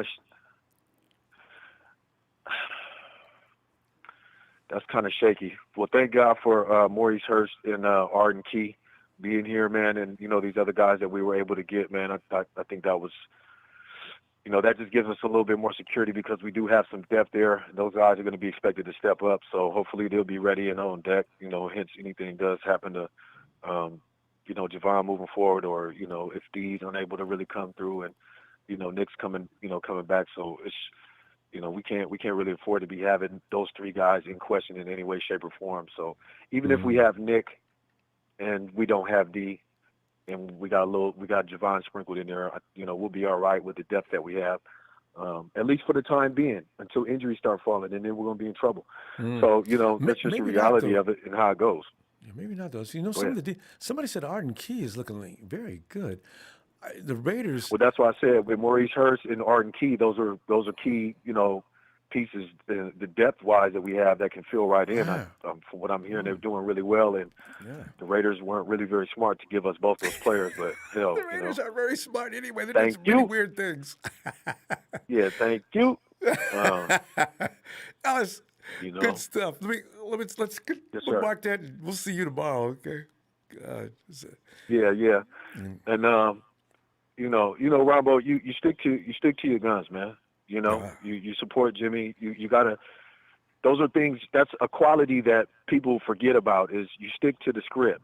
If you started wavering and started talking, nonsense about Jimmy and started being anti, then everybody would ridicule you for that. So you stick to your guns, my brother. No waffling. You know what I'm saying? And don't trip on nothing, man. Don't ever let them shake you up like that, man. We got you. Thanks, Ellis. Yeah. Well, I appreciate that, fam. Peace. Yes, always, man. Peace and love. All right. Yeah, thank you for the platform and the time and ways, man. Shout out to production. Shout out to all the Niners out there, man. We stand together, man. So let's shake all that bull and let's get ready for the season. Let's ball out. All right. Bam. Peace, family. Ellis, love you, man. We'll see you tomorrow, huh? All right. Love you too, fam. Yeah. And here's the name. Boy, this is homecoming night. The Niner you love to hate in the house. I had actually changed your name to something. You gave me a name to change. Why you change my name? Because it's so long. TNYL. No, even the initials would go too long. I might as well say actually, it's got a rhythm to it. The Niner you love to hate is easy to remember. I'm just playing. Fam, good to hear you from you. I love when you say my name, Ronbo. How you doing? Crazy. Yes. I hear this guy, Mike Miller, man. He goes on Grant Cohn and listens to all the different interviews and podcasts, and he takes information what he gets from over there, what he hears. Then he tries to bring it up over here like it's his own. And I've listened to this ass clown over the summer, and he wasn't as high on Trey Lance, and he was for Jimmy Garoppolo, and he was saying that no rookie has ever won or started a Super Bowl or things of that nature. So he wasn't a high support of Trey Lance. And now he's just coming on like, and I'm a big Trey Lance fan, and I'm not, I don't like Jimmy Garoppolo. I think he's a great backup. But he's too much. He's just too much. And I wouldn't even argue with him. I wouldn't even argue. He's an idiot. Didn't he want Mac Jones? Didn't he think Mac Jones was coming? Yes. And he was explaining why he thought Mac Jones was coming because he fits Kyle Shanahan's system, and Kyle Shanahan doesn't He doesn't go for the mobile quarterback. He wants somebody that sits in the pocket. He goes on. I know. See, that's why I think I got mad. I must have, in the back of my mind, realized that he he just came to take the pee out of me just because. Okay, Mike, come on, man. That was wrong. He can't take the pee from a pimp. I mean, I'm just that was an all-out assault that I've never ever actually endured. I mean, Trey and I go back and forth. Will and I recently have gotten a little strange, but Mike, that was brutal. Anyway, I'm over it. Yeah. And if he calls back in, I'm not even going to get into all of that. That's just wildly weird. Anyway. I'm pretty sure he's thinking about it right now and said, man, I may have taken things a little bit too far. But anyway, what's going on? Yeah, no, we're just looking at reaction versus overreactions going on. And because, fam, we've had 4 days of guys working out in shorts and shirts, and already conclusions have been made, And I understand, and Mike says, he didn't even have any rings. He was under protection and everything. He's still throwing INTs. Fam, I know the thing is, I'm not trying to defend Jimmy on that, but I'm saying, aren't workouts meant to get better? So if you make a mistake, it doesn't necessarily mean that that's something that needs to be, write that down right here, and if that mofo gets another mistake, he is out of here. Right. You're practicing and having these training camps and OTAs to, get the kinks out. Yes. But Ronbo, how long do we have to endure hearing interception after interception every training camp? Now, granted, he has a great record. That speaks for itself. But but he rode the coattails of a great defense. And then last year, he did. You could just tell he doesn't have it. Okay, fam. Here's the thing. I don't know if it has to do with it. Jimmy does not go even in that 5 INT year. He didn't have INTs every day. This is the thing. Everything Jimmy does once, he's now labeled as doing it constantly. That's an overreaction. That's not true. He may not have another INT for days. But if he does, we go he's by called his most on it. His last recent starts. Let's just go back to the last, let's say, 10 starts, 8 to 10 starts. How has that fared? He's not looking good from the playoffs to the regular season. He just hasn't looked. He hasn't looked that good. Well, last year, the high ankle sprain. I think for a quarterback, that's probably a pain in the ass. I don't know. I've never had a high ankle sprain, so I can't really comment on that from experience. It sounds painful. But he didn't have a high ankle sprain week 1 at home. No, that was a strange game. Although, and even Kyle Shanahan says the team wasn't really ready for game 1, and they still almost won. So I don't know. We should have blew them out. Well, I don't know. Cardinals. I got to tell you, I'm still a little worried about the Cardinals. Nobody else is really concerned about the Cardinals, but I'm telling you right now, that coach cannot stop that armor. That team has an arsenal that's just crazy. Everybody, I'm less afraid of the Rams and Hawks right now than I am the Cardinals. That is really a wrecking crew. We'll see. And just like how you're concerned about the Cardinals, do you think the Cardinals coaches are not saying, I'm really concerned about these 49ers? Nobody's really talking about them, but we see. But I'm looking man for man. Good God, that wide receiver room. I don't know who's going to be the running back. It's that guy they had before. They used to do a job on Chase Edmonds. Yeah, I said, you know what? Where's the weakness on this team? And everybody's saying we could just go beat them up. The weakness is in the coach. The weakness is in the name. That's the weakness. Chandler Jones might be leaving, so if he does, I'll be delighted. I said, Jesus Christ. I'll be. Man. That would be delightful. Well, fam, thanks for coming in. I'm gonna start calling back in more often. Yes, and it's good to hear. I still watch you almost every show. Thanks, man. So I don't think I've just disappeared. You know, I love but you listening like to the football. show. I love listening to the commentary. Oh, I love football. I cannot wait. I cannot wait. And fam, and thanks for coming in and leaving your guns outside. I feel like it's a Western music where you gotta leave your weapons outside, please. I said, people come in fighting. What is this, man? So tonight, you and Slick, I feel so much better. and I don't know what's going on. What's going on with Will? I don't know what's up with that. Is that Dollar Bill Will? Yeah, he just hates Jimmy and doesn't. And when I said I like Jimmy, it just set a fuse off in him. He's normally not like that. I don't know what's going on with that. Anyway, it'll work itself out. All right, fam. Yeah. Great to hear from you again. Well, if you get all right, man. If you got good time talking for to us, you. we'll be back tomorrow then. Okay. All right. Night, fam. I'm trying to do so. All right. All right. Good night. Night. It's Waruna. Waruna. God, long time no hear from Waruna.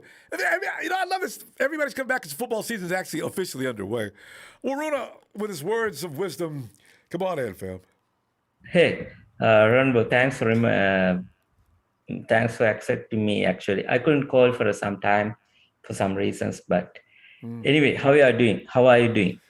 Oh, now actually the things have calmed down to an environment where I could actually relax. I mean, I was under fire. I felt like I was in a movie and I was in a bunker. I had to duck down and bullets flying. I said, my God. So, Waruna, yes. I know you're not that kind actually, of a person. So before anything, I would like to say this, Ronbo, because I've been, first of all, I mean, you and me, when it comes to quarterback situation, we are on the different end of the spectrum. True. I mean, I'm truly on Trey Lance should start week 1. I mean, I have been seeing that you are on Jimmy G. Totally understand. Of each other. Yeah. Sure. Yes, but the thing is, what I hate to see is, I have seen in Twitter and almost every other places that people have been really mean to you, where just because you have some idea, you have some opinion. That's what I hate. Because, Ronbo, when I started to follow you, there were 2 reasons. First of all, you are a 49er fan and you have a real good fan base and you talk about 49ers. That was the first reason. Second thing is, I watched your YouTube stream and you are one of the human beings that I have seen have one of the nicest smiles. Very nice human. I don't know you personally. I don't know your history, but I mean, everything else, what I felt is you are a very nice human being who support the sports team that you love, and you should be allowed to have your opinion without being disrespected, without being, humiliated. But I don't understand that. That's the thing I really hate, because you and I can have really different opinions, but I should respect you. Because you are just saying that. Yeah, of course. I mean, I'm not going to fight with anybody that doesn't want to fight. But then all of a sudden, I do have that in me. I don't want to bring it out. But Runa, there's never any need to even consider for a small second to get into that with you. I tell you, and I really appreciate it. Yeah, because I really felt bad about this, Ronbo, because seeing that people attacking you that way, it's really bad. I don't like it. So I really hope that people understand it, that it's okay, that everyone can have their opinions, separate opinions, but respect that. I mean, so just wanted to say that first. And other thing is, Ronbo, there's one thing I'm seeing here. Now we all arguing about this quarterback situation, right? Do you think that given this quarterback argument, we are just, focusing on things that we should focus more. It's like, for me, this quarterback situation it's like a distraction on this team. For example, it seems like cornerback situation, it's really scary. Offensive line, from what I heard on these 4 days, it has not improved that much. Cornerback situation is really scary. Ambry Thomas is not doing that well. So what is your thought on that? I'm really scared over here. Quarterback situation, anyway. I believe you and I can agree to the point that whether Jimmy starts or Trey Lance starts, we would be much better compared to 2020 in quarterback situation. But other situations, cornerback, offensive line, I don't know. I'm really scared about those two. You know, the funny thing about it is all of us are actually a little apprehensive when it comes to that subject about the corners. We all say the same thing, but you don't want to dwell upon it because it gives you anxieties you don't want to deal with. Now, because the thing is, we all know that Jason Verrett's going to be fine, and we probably believe, for the most part, Mosley will be fine on the other side. But if something happens to either one of those guys, then we start to be concerned because the Shark is going to be fine taking care of the slot. That's done. But those guys need to stay on the field the whole season, or we need to be scared. Because Dante Johnson comes running out of the field. There's another thing I want to bring out. I mean, this is a really, really sensitive topic. The Jason Verrett situation.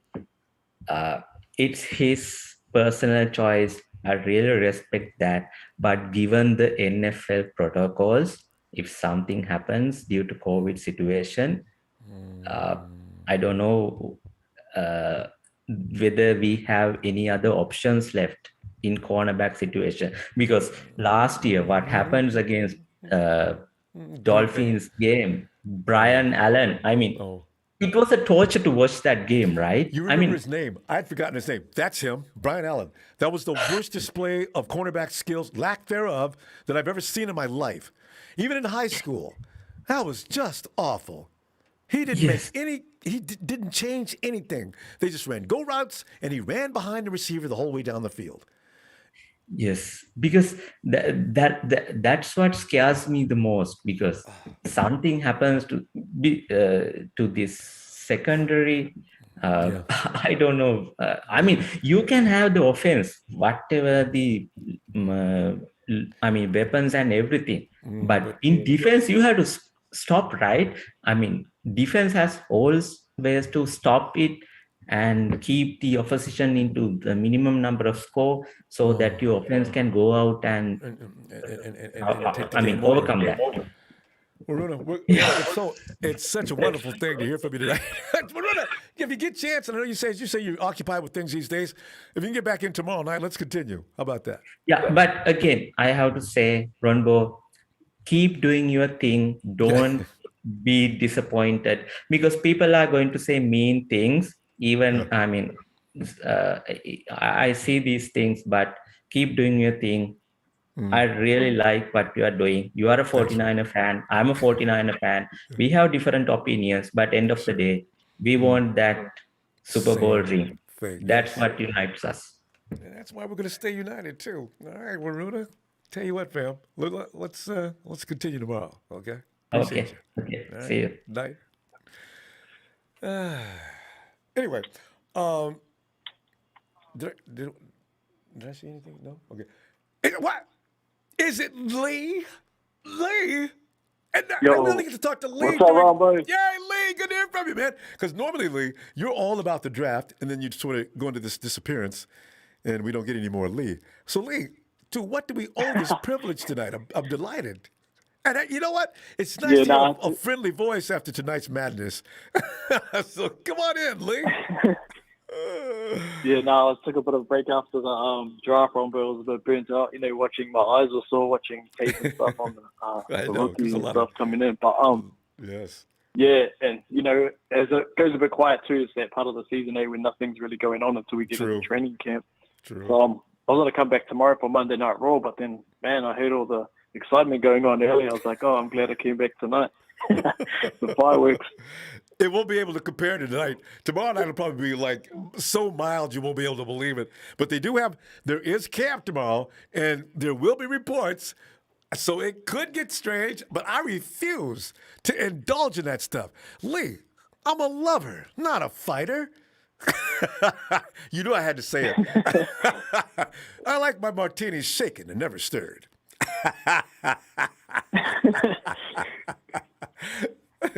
Go ahead, Lee. I'm through clouded. You know the subject matter is tonight. Anything else you want to add?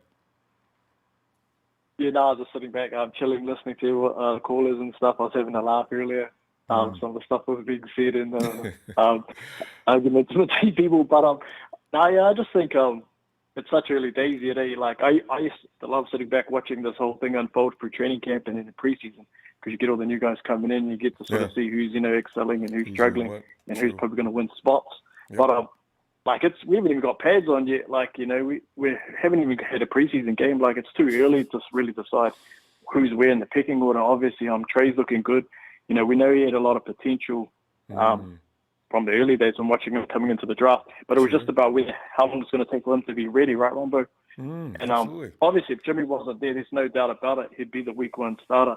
But with Jimmy there, it's sort of like more of like a competition in this camp and probably through the preseason to see who gets the number one spot. I don't really care who starts, Ronbo. Like I just feel like you give it to the person that gives you the best chance to win. Yeah, exactly. Like Trey physically, he's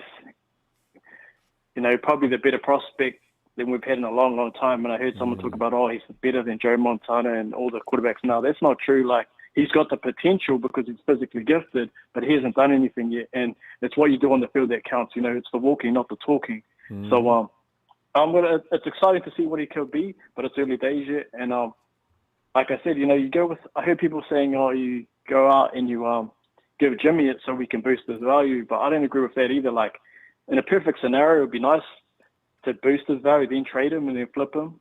But that's not guaranteed. You could start him, he could get injured. You could start him, we could lose games, and his value doesn't go up. So I think you just go with at the start of the season, your goal should be Ronbo, make the playoffs, win the Lombardi, right? It's not to go to the draft and have the highest pick. Exactly.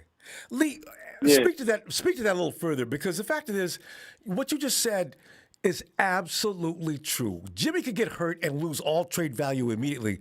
So why did Kyle really, and even though some people didn't know it, they really did go to Jed and ask, can we get a first-round pick and keep Jimmy?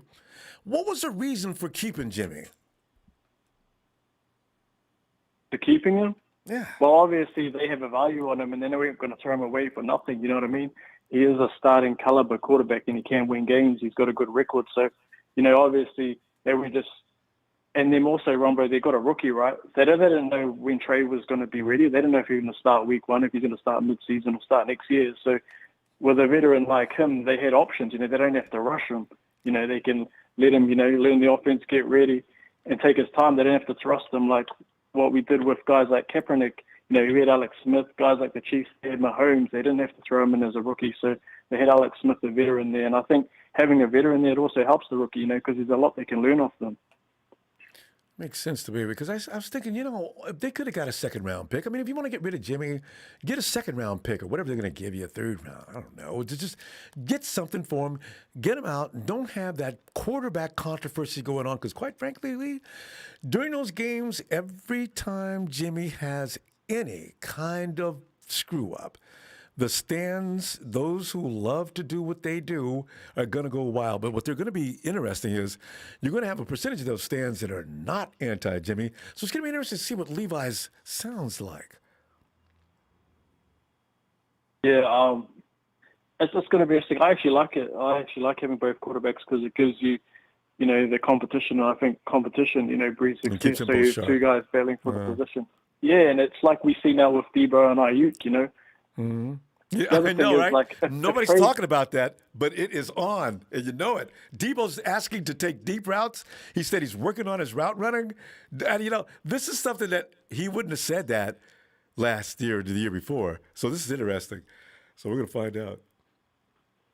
Yeah, and, if Trey wins at Ronbo, then that's awesome. You have a guy that is so talented and has got a huge potential, but at the same time, if he doesn't, he needs a bit more time. I think that works out for us too because, like someone said, you could play Jimmy. If he's more ready week 1, you just go with who gives you the best chance to win because that should be our goal. We bring back a lot of veterans like Trent Williams, Alex Mack. I feel like our team's better on the offensive line.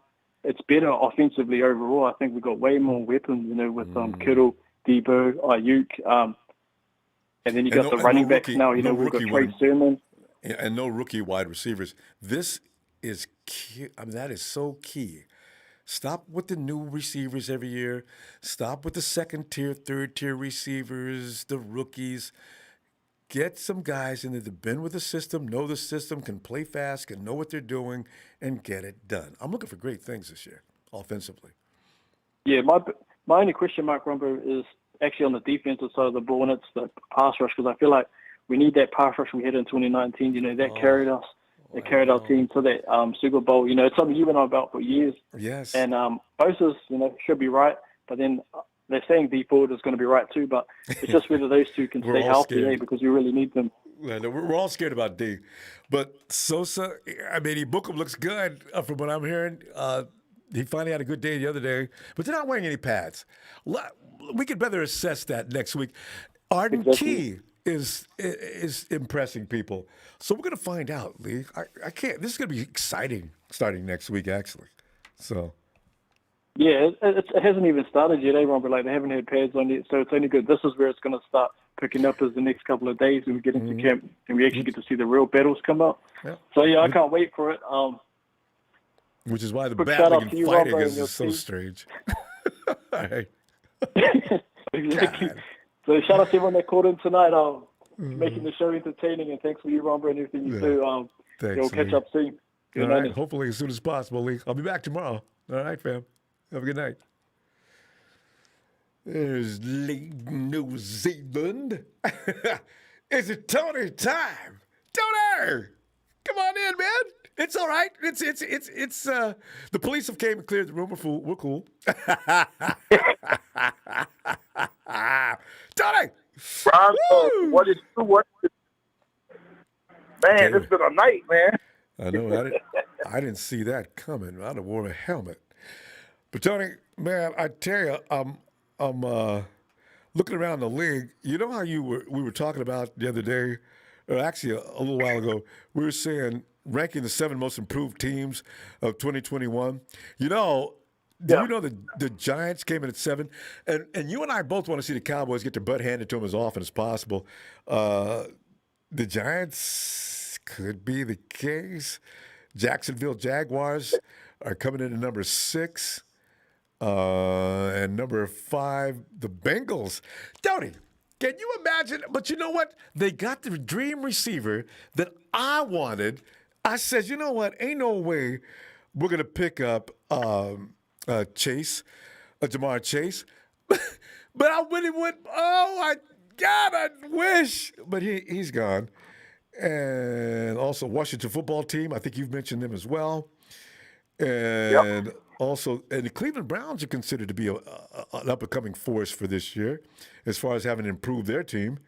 And the Patriots makes sense because Belichick went buck wild as soon as the season ended, picking up every known free agent to play ball. And the New York Jets are at number 1. And Arizona should be in there, too. See, Tony, I don't even like to talk about. They're not on this list, but I don't even like to talk about Arizona. Ain't nobody scared of Arizona except me. You know what I'm saying? But I can't, man. Oh, I do not. I think the Giants should be number 1. I really do, Ronbo. That defense. That's why. It's funny you should say that because I got in the chat a little bit tonight because those people on that Cowboy channel, they're in New York doing something on vacation or whatever. So I got in there. I didn't say anything. And so I typed in, I said, NFL Network should stop giving Cowboy fans false hope by putting the Dallas Cowboys and the word Super Bowl together. Man, they started going on. As soon as I did that, I said, hey, guys, you guys are not winning your division. I gave you the starting lineups for the Giants, Eagles, and the Washington football team. All 3 of their defense was way better than yours. Way better. Not cursing that and this and that. I said, you guys can keep cursing at me. I'm sticking to the facts. But C.D. Lamb is getting all kind of love, Tony. I don't know, C.D. Lamb, and that boy's got some hops, too. I like Michael Gallup. I think he's a dog. Oh, yeah. See, that's... You hit C.D. Lamb a few times, he'll stop. Yeah, because he is a little lightweight. But you know what? It's usually... the Cowboys are not able to, what you pointed out over and over and over again, and that's probably why the Cowboys give you the exit every time you get there, is about that Cowboys defense. And Skip Bayless can talk all he wants to about that vaunted offense, but it's going to be a shootout every week. Can't wait. But Ronbo, just look at this. They're almost as good as y'all. Look at the Giants. The Giants are playing the 3-4. Leonard Williams, who just signed an extension, he had 12.5 sacks last year. Former first-round pick. Nose tackle, former first-round pick Danny Shelton. They just got in a trade from New England. Defensive end, former first-round pick Dexter Lawrence. Shelton? That's their defensive line. They got Shelton as their nose tackle. Damn. I wanted him back in the day when he first got drafted, too. He's a space eater. I tell you. And then look at their linebackers. Lorenzo Carter out of Georgia, their third-round pick from 2 years ago. He runs all over the field. Inside linebacker Reggie Ragland. He's a Super Bowl champion with Kansas City when they beat y'all out of Alabama. Inside linebacker Blake Martinez, the former Green Bay Packer. He's been with the Giants 2 years. He was second in tackles last year. He had over 100 tackles for 4 straight years. Outside linebacker, their second-round draft pick and my pick for defensive rookie of the year, Azeez Ojulari out of Georgia. I know, right? That's another one of my picks. But we can't have. When you go down to the 1-2, and you know how the day was when Tony, try to remember the last team that. Well, heck, you guys actually draft up the best player available when your turn comes instead of drafting for need, because that's when you get yourself into trouble. That's when you go and get a pick that you're under a lot of pressure to make. He comes in with these great expectations and hopes, and he fails. That happens at least the largest percentage of the time. So you guys picked up my draft crush, and I said, Kyle Pitts I can see that's a generational player. But we couldn't get Kyle Pitts because we got a quarterback, right? You need a quarterback, get a quarterback now. We already traded for the picks. So, ain't nobody going to be trading all the picks for a tight end. So, that's why. That's why I wanted us to trade now. I wanted us to trade that pick, remember? I know, right? But, I've gotten over it, because we got him. And like I said, Hayden Hurst, the other tight end, former first rounder, he's going to have an outstanding year. He's looking really good. Man, you guys, that's a This is going to make Calvin Ridley better. This is going to make Calvin Ridley even better. Oh, yeah, you got Ridley. That's a shotgun as far as the tight ends go. You can run that dual combo all day long. And then Ridley, one of the best route runners in the game. Who else you got running routes, man? God, man. We got our he was a 4th-round pick a few years ago. Russell Gage. He had almost 800 yards last year. Got about 7 touchdowns last year. He's going to be our number 2 now. He moves the chains, gives us first downs. Oh yeah. So Ridley becomes number 1? Yes. We're running a 2 tight end, 2 wide receiver, 1 back offense. That should be interesting. Hey, who's the OC? Because the OC is Dave Ragone, the former college quarterback. But Arthur Smith, he said his day one, we first met him, he's calling the plays, our head coach. Really? Who's the former OC at Tennessee. He's calling the plays. Should be interesting. Offense. Yeah. We got Dick Pease, a defensive coordinator who's got 2 Super Bowl wins, one with Baltimore and one with New England. We got our linebacking core is one of the best, youngest in the league. Hey. With All-Pro Deion Jones. We got Grady Jarrett, defensive tackle, All-Pro. So we just need some of our second-round pick to step up. Guys that was on COVID or, didn't play well last year. There's that word. I'm telling you. Hey, Tony, if we go most of the season where you only hear 1 or 2, maybe 3 COVID incidences, we'll be so blessed. I do not want to. Oh, I got a question to ask you about COVID, about the league and COVID. I want to know your opinion about this. Tony, you know what? Tomorrow night, because I'll get back in here. Let's start from bookmark right there. We'll start right at the top before our conversation gets into it, because COVID is something that takes a few minutes to get through talking about, and we got to be careful to keep it unpolitically related. We're keeping it related to football, and football and COVID. Unfortunately, they are in bed with each other, and I want COVID to get the hell up out the bed. So I get it out to you tomorrow, okay? Yes, sounds good. All right. Night, Tony. Good night. Oh, how long have we been here? This is like real seasonal. Oh my God! It's homecoming time when you see Johnny V on the phone. John. Bravo, my man, my brother, man. I missed you so much, brother. How you doing? John, you did the right thing. It's uncivilized to talk football 12 months out of the year. The insanity. There's a few of us, you and Lee and Leonard and you love Nate. Several people know when to give football a break. I'm impressed with that, guys. Yes, this is a disease. Shout out to Lee Ronbo. Lee's my buddy, man. He brings fire special every time, man. Yeah.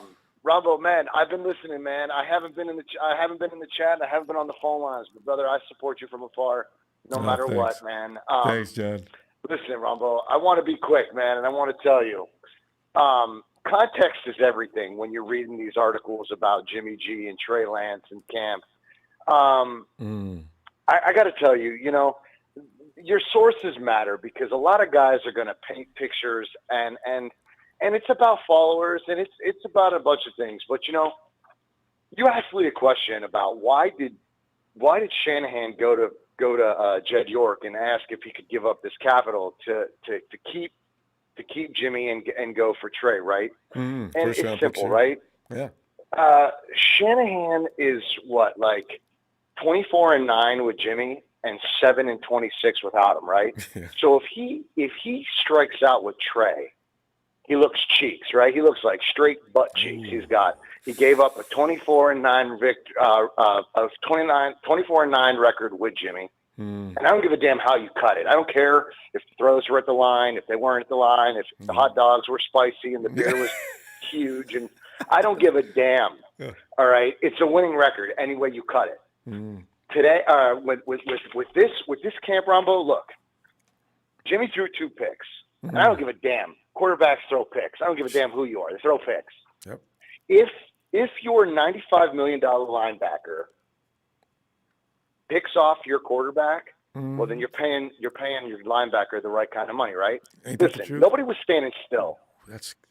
Jimmy threw a slant, and Fred jumped on that slant, and he got the pick 6. Period. Okay. Yeah. After that, if he's reading the guy's eyes, he's just reading his eyes and then waits for the ball to come to him? That's what I'm saying. That's not true. So that's why I lost it. Sideline to sideline linebacker Ronbo that can read a quarterback's eyes and get there fast as Fred does. You're paying him money to do that. If he ain't doing it in practice, then I don't know what he's doing. But I'm glad he's doing it, right? So the other one was a double clutch throw that Jimmy threw off his back foot. Bad throw. Just a bad throw all in all. Okay, it didn't have any juice on it. Well, actually, it was like a punt from what I heard. It was like a punt. It fell about 5 yards short. And it was fluttery, and JV picks it off, right? So you get those out of the way. The rest of Jimmy's throws were excellent. Some batted down. Al-Shaair had Mostert covered on a sideline, like a 15-yard side, like a wheel route. Hits Mostert in the breadbasket, tight window. Al-Shaair all over him. After that, he hits Debo on a post outside the numbers, deep. Gets through nice throws. I'm hearing sharp throws after those picks. I read that, and I thought I was seeing things from what I'm hearing. From people in the chat. Bullshit. These are narratives. These are narratives that everybody else wants to drive, because our goddamn fan base is divided, because everybody's cutting off their nose to spite their face. They'll shit on me. They'll shit on you. They'll shit on everybody just to spite their face. All right. So they know where to go. Right. At the end of the day, man, he was throwing balls that were getting that he hit Dwelly, who was covered by Al-Shaair. And you know, all this controversy about Jimmy, they're missing so many good things out there, Ronbo, that the defense is doing. They're missing so much. It's just Jimmy this and Jimmy that, but the team is rolling and they're missing so much. They just want controversy. So you know what? Look, at the end of the day, Jimmy was making great throws after the 2 picks, but that's all anybody wants to go about. So you want to talk about the picks? Talk about the picks. I'm excited, Ronbo. You know, I think what we need to do is we need to punch the brakes on Trey Lance, man. I love the kid. He's talented. Maybe he's not talented. Maybe he's not talented. Who the hell knows what he is? Everybody's so sure that he's successful. He hasn't played football in 300 days. I don't want to hear everybody was convinced we were going to win the Super Bowl, but we didn't. Okay? Everyone's so sure that Trey Lance is the answer. And God damn it, he better be. We gave up everything in the kitchen sink to get it, right? Yes. So he better be. And Jimmy's gone. We know Jimmy's gone. Yep. And when he does, y'all better. I'm collecting receipts on every single one of y'all that thinks that Trey Lance is God, because he better be. He better be, because I'm calling in every night. I'm trolling from every angle. I will haunt you all. And see, John, here's the thing. I backed off that because the fact I was arguing for Jimmy about a month ago, and I said, oh, what am I doing? I'm as bad as they are. I don't want Trey to fail. So let me back up off that. No, but I can defend Jimmy. No, I know exactly what you're saying. But I can defend Jimmy, and I do not appreciate people taking shots at my quarterback. And so I said, and that's when I get into Twitter wars. Oh, it got ugly yesterday, too. Well, it gets ugly every day. Don, when's the last time you were on Twitter? I see it. I'm all over your Twitter, brother. I see your posts, man. I see what goes on, Ronbo. But I got to tell you something, man. You wouldn't be who you are if you didn't defend your quarterback. We know that you love Jimmy, and I have no fault for that, brother. Listen, I have no fault. Jimmy is actually doing better. He's doing better, but nobody wants to hear it. They're seeing a more confident Jimmy. Jimmy's making better throws further downfield, and then bad Jimmy shows up. Okay, but we never said Jimmy was perfect. And we never said he was elite. But he was serviceable, and he's good, and he has flashes. And those flashes led us to a Super Bowl. And the team and the peanut butter. Him. And that's what I Yes, like. sir. And the peanut butter in the peanut butter and the fans in the parking lot, just like you said, these are all factors of what went to the Super Bowl, not Jimmy. But but honestly, Ronbo, look, man, I want Trey to succeed because he is the quarterback of our future. Or else we're in deep trouble, John. He's got to. But he can throw the ball far, but he doesn't throw a tight spiral. And I want to start seeing a tight spiral. I want to see a Baker Mayfield spiral. You understand? Well, that's asking too much. Baker Mayfield throws one of the nicest footballs. And him and Wilson. I hate saying good things about Wilson, but that boy can throw the ball. John, I'm telling you, I can't tell you how delighted I am to hear from you tonight. We got to go, though. We're having too much fun. Listen, brother, I got to go, man. I got to go, too. This is going to kill me if I don't get to bed. But listen, it was good to talk to you, my man. It is late. Stick to your guns, brother. I don't know what the hell. I don't know. Was it a full moon tonight or what? But everybody was out getting crazy. They were playing pranks on the phone, Ronbo. This is ridiculous. Get your shit together, fam. Pull it together, goddammit. We're all fans. Ronbo, I love you, brother. I miss you. Fam. Take care of yourself. Thanks, I'll talk to you soon, my man. Take care. Looking forward to it. Thank you for everything. All right, Johnny. There he goes. Good night. This is nice tonight. Honestly, I'll admit, I was unraveled there for a minute. But here, and all the wonderful guys coming in here, and then I look over at my monitor, and I see Norm, what time is it? So I'm looking at my watch, and it doesn't say. So I'll say it for everyone else. It's Niners all day. Norm! All this madness coming our way. Norm, you know what this reminds me of? You know how you have a party back in the day, when you like in high school or something like that, your mama, everybody was gone. You had a party in the house, and the boys showed up, and it got ugly in the house. You know, come on, man, that's my mom coming in at the rug. I'm gonna get in trouble. Get your ass. You know, and pretty soon the stuff starts, right? And then 2 hours later, suddenly the party gets calm and mellow. That's what we went through tonight. Well, my thing is this: like, I don't have them type of parties in my house where you can get ratchet. I know. So when you come in my house, you gotta take your feet. You gotta take your shoes off first. You know what I'm saying? When you come in my house, that's first and foremost. You don't track any of the dirt. You feel me? Outside, and that's what's going on with our fan base. Is people keep walking in this house with their shoes on. You feel me? And tracking all this dirt from the outside into here. So. And what that leads me to saying is about all this talk that's been going on this week. And if you were in a situation of, say, Jimmy Garoppolo or anybody who supports Jimmy Garoppolo, you do, Ronbo. I heard that a lot. I've been waiting on. And I'm in a group full of people who don't support Jimmy Garoppolo as much as you do. And, you know, I shout out to all the Niners fans in the group, but I have to say, guys, for all the Garoppologists and Sir Lancelot. I like that. I got to remember that. I'm going to write it down. Yes, for the Garoppologists and Sir Lancelots, I have to ask you, what would Allen Iverson say in all of this? Practice. I'm talking about practice. Not the game, just practice. We're talking about practice, guys. These guys are learning how to establish the 49er way in 2021. The offense is learning how to go against one of the best defenses. We actually practicing against one of the best defenses this NFL is going to feast their eyes on. I mean, y'all thought y'all seen something in Super Bowl 55? Y'all gonna see that all season. So true. They're more polished now, Norm. More polished, more mature. So with Arden Key, I heard Arden Key's name get brought up a lot in this on this show. With all the madness going on, I heard names called out. Arden Key, I heard D Ford, I hear Nick Bosa, I hear nobody says Samson Ebicom, but that's a different story here or there. But you hear Fred Warren, Dre Greenlaw. You know, just the way that those two just work together and just how they scope the field.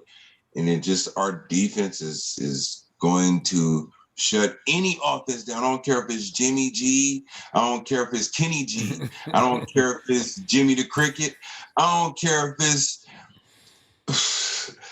I don't care if our it's defense is going to water them down. Exactly. I don't care if it's Cool G Rap. This defense is going to shut it down. Okay, so if y'all want to scrutinize anybody, scrutinize our defense for how good they're playing against these quarterbacks. But I will say this, Trey Lance has shown some good poise being in his position. One video did stand out to me, a pass that he threw to Deebo Samuel, the one that's threw a touchdown. That spiral game is going to, once he gets that spiral game on point, Trey is going to be a beast. Going to be a beast. But our defense, I'm telling you, our defense is our defense. I'm telling you, our front seven. Everybody, I was talking to some Cowboys. I was talking to a Cowboys fan and a Raiders fan. They cool. Oh my God. Cool. It's some cool ones. There's some real ones, some real folks. We all kicking it. We just like different teams. You feel me? But like Cowboys fan, homie, he was talking about Washington's. They got the Maroons, the Maroon 4. Their little front line is just all solid. And that's what's like they got a problem in their division. In our division, which is the toughest division in our conference, if you beat the NFC West, you beat anybody. Well, Seahawks didn't prove that. But anyway, that's neither here nor there. Yeah. But if we're to take the NFC West, we have to. If we're going to represent the NFC, we got to take this West right, and we have the same defense that Washington has. Like we got a better defense than Washington and Tampa Bay got. And those we got a better secondary than Washington, right? Defense in the playoffs. No, who's in the secondary for Washington? I don't know, but Dallas got a cool one. So I mean, I was talking to a Cowboys fan about that. They got a cool, but I'm talking about in Washington, they front seven. They got Chase Young, all those guys in they line is all first rounders. Yep. Really. So now start a new trend. You got Rick Armstead, you got Nick Bosa, you got Arden Key. Mm-hmm. It's gonna be great. Now, okay, then you look at our front, our offensive line on the line. You got Alex Mack, Aaron Banks, Trent Williams, Dronsko. These are our line. It's the trenches. This team, we got too much arguing going on. We got too much love and hip hop stuff, and it's tiring. I'm bored with y'all. I come on here and troll y'all with this every day because y'all arguing about y'all saving all the hateration and holleration for the operate. And this is not, and y'all doing it to each other. Like, y'all the people that be fighting in the bathrooms at Levi Stadium, and then we got to hear about it. Yeah, we got to hear about it. Like, y'all was fighting over the bathroom stalls. Oh, man. No, that's y'all fighting over Jimmy Garoppolo and Trey Lance. Stop. At least can we all relax and watch We are the grown drama men. unfold? We are waking up tomorrow. We are grown men and women who are waking up, going to work tomorrow to go make money with Cowboys fans, Raiders fans, Spurs fans, Lakers fans, Bucks fans, Buccaneers fans, Diamondback fans. Like, we don't care.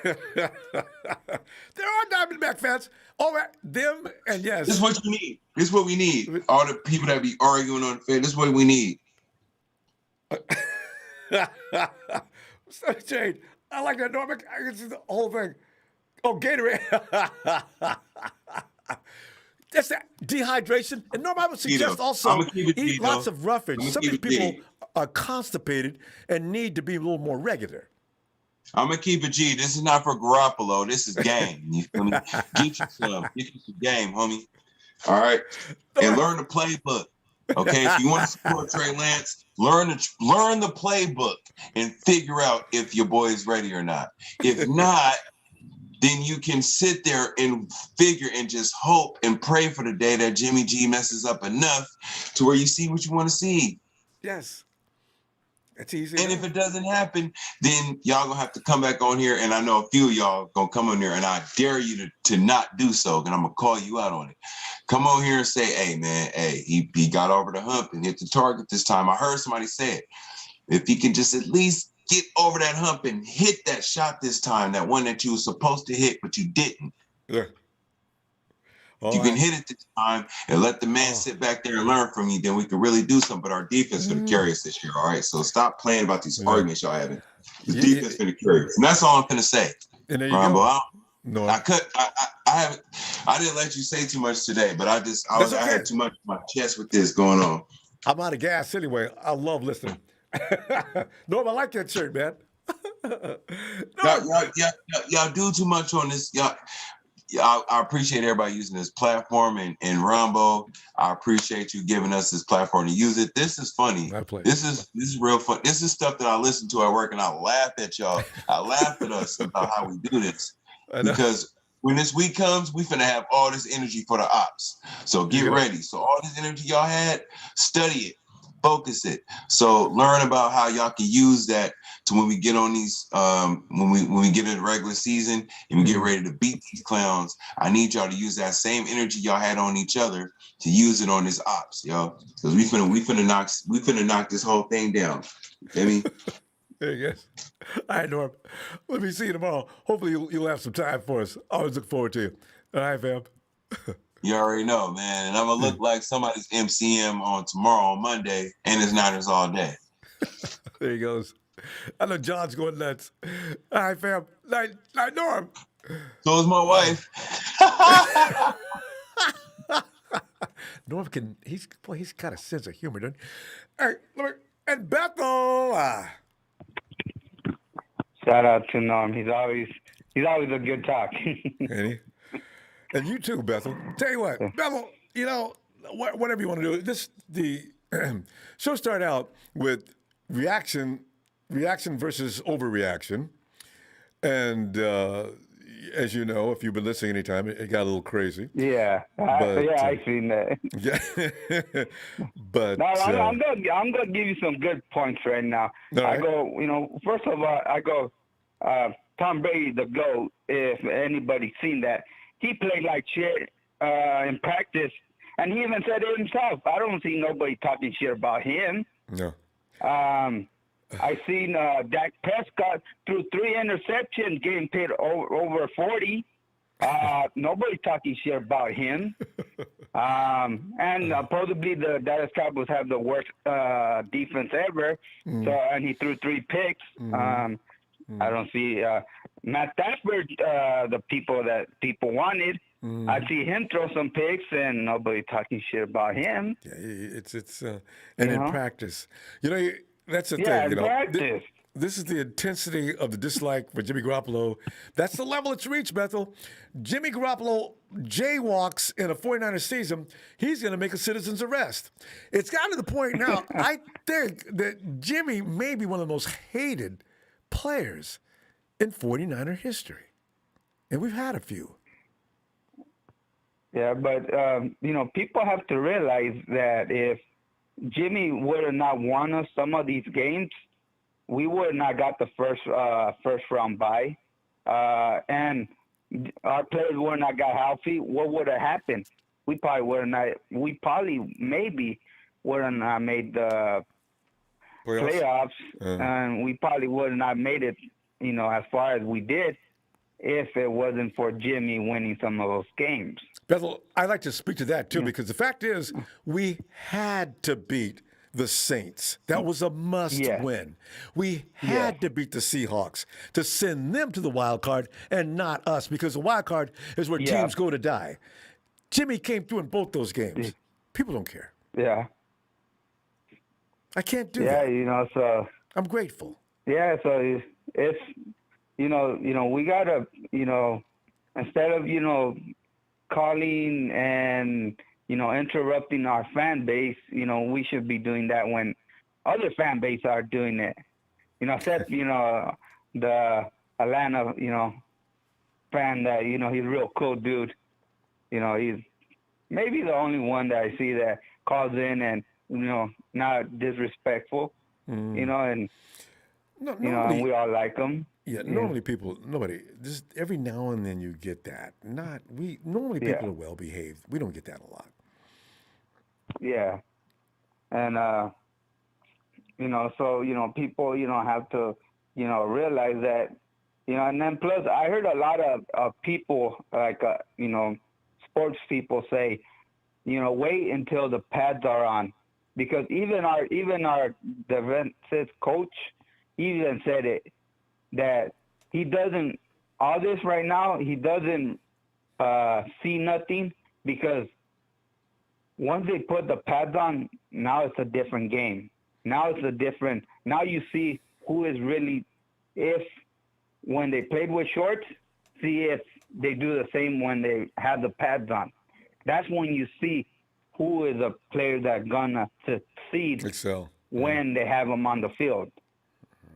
And I think, when the preseason comes out, we're going to see, what's going to happen, because now they're playing against other teams, other players that are trying to survive. Want to survive. Gets crazy. So, we're going to see that in the preseason. So all this that's going on right now, doesn't really mean anything, because it's not on the record books or anything like that doesn't affect them. Jimmy could throw 50 interceptions and it's not going to affect them. When it affects them, it's in the game, when they're actually playing a game.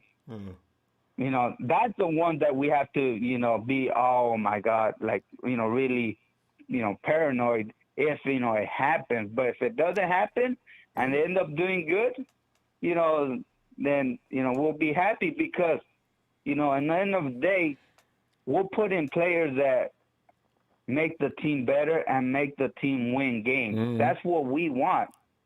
We're not going to put somebody on there that's not going to win games for us. Kyle Shannon's too smart for that. But it's like John pointed out earlier. It depends on who writes up the write-up. When you read anything on the net that was reported from the practices, it depends on who wrote it, how it's delivered, and the impact it's going to have on a certain contingent of people. And this is how the media survives and stays in the mix of football, because they keep the crap going, and that's what everybody wants to be involved in. So Yeah. That's why we all have to keep our cool and everything, and let things happen. If it happens, it happens. If it doesn't, let it flow out how it's supposed to be.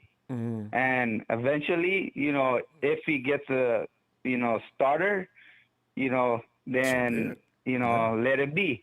If it doesn't happen, then, trust the process, trust Kyle. Yeah, trust the process. Bethel, we got to go. I'm going to tell you what, Bethel, always great to hear from you. Right. Can we see you tomorrow night? Yeah, no problem, Ronbo. Always keep up with a good show. Hit that like for Ronbo Sports. Thanks, man. And, let's go Niners. Yeah. All right, Bethel. Have a great night. All right. You too. You too. And it's JT. What's up, Ronbo? JT, man, I came up with a subject tonight that set the house on fire. Didn't realize I was throwing gasoline on the program. JT, they start throwing matches in here, man. All I said was, are we overreacting after 4 days of practice and all hell broke loose? So, look at here. It ain't that serious, man, because look at it. Jimmy G already got a track record. We can get to the Super Bowl. It's already proven. I ain't worried about it. There is that. Nobody should really worry about that either, because either way you look at it, it's a win. I mean, I ain't worried about it. Jimmy G, we're good. And if we can take it to the Super Bowl, like people were saying earlier, and I said it once before, we can get something for him. Yeah. I want to get something for him. Most people want that. Yeah, it makes most logical sense. It does, JT. But how many people would love to see Jimmy sit down, $20-something million, sit down and stay out the way. No, better yet, can we trade you today? So now we'd have one quarterback and then Josh Rosen and Sudfeld to back him up. See what I'm saying? A lot of people want that. I just want to let it play out. I mean, the organization knows what they're doing. I got faith in the organization. From what I believe, he's gonna play the whole season. I mean, if he gets hurt and he gets out, or if if he plays sloppy, I understand. Like, he threw some interceptions. Remember 2019 when he threw those interceptions in practice too, and then he took the team to the Super Bowl. Everybody seems to forget that. And JT, see how strange that is? How many I'd like to go around the league and talk to fan bases. And Tony, while you're out there, next time you talk to the Cowboys, I want to know who remembers how many INTs that Dak or any other quarterback threw 2 years ago, JT. And we're still talking about it. I mean, it's practice. It's okay. Hey, people always want to find something to talk about, Ronbo. That's but it ain't, like I said, it ain't that serious. Jimmy G's gonna take us to the Super Bowl, and I believe this time Jimmy G's gonna win us the Super Bowl, and hey, that's a bold prediction, and I just said it right there. No, it's not, because if they get back, JT, if they would have got back to the Super Bowl last year, somebody was going to get the brains beat out. It's a bold prediction. It's a bold prediction to everybody. I mean, I'm talking about majority of people who think Jimmy G, he just don't got it. But we're just gonna prove that this year. He's gonna prove it this year, and I believe that. I'm not worried about him throwing any interceptions in practice, because that's what practice is for. What I'm saying? You can do that. Mm-hmm. I mean, if you know football, you should.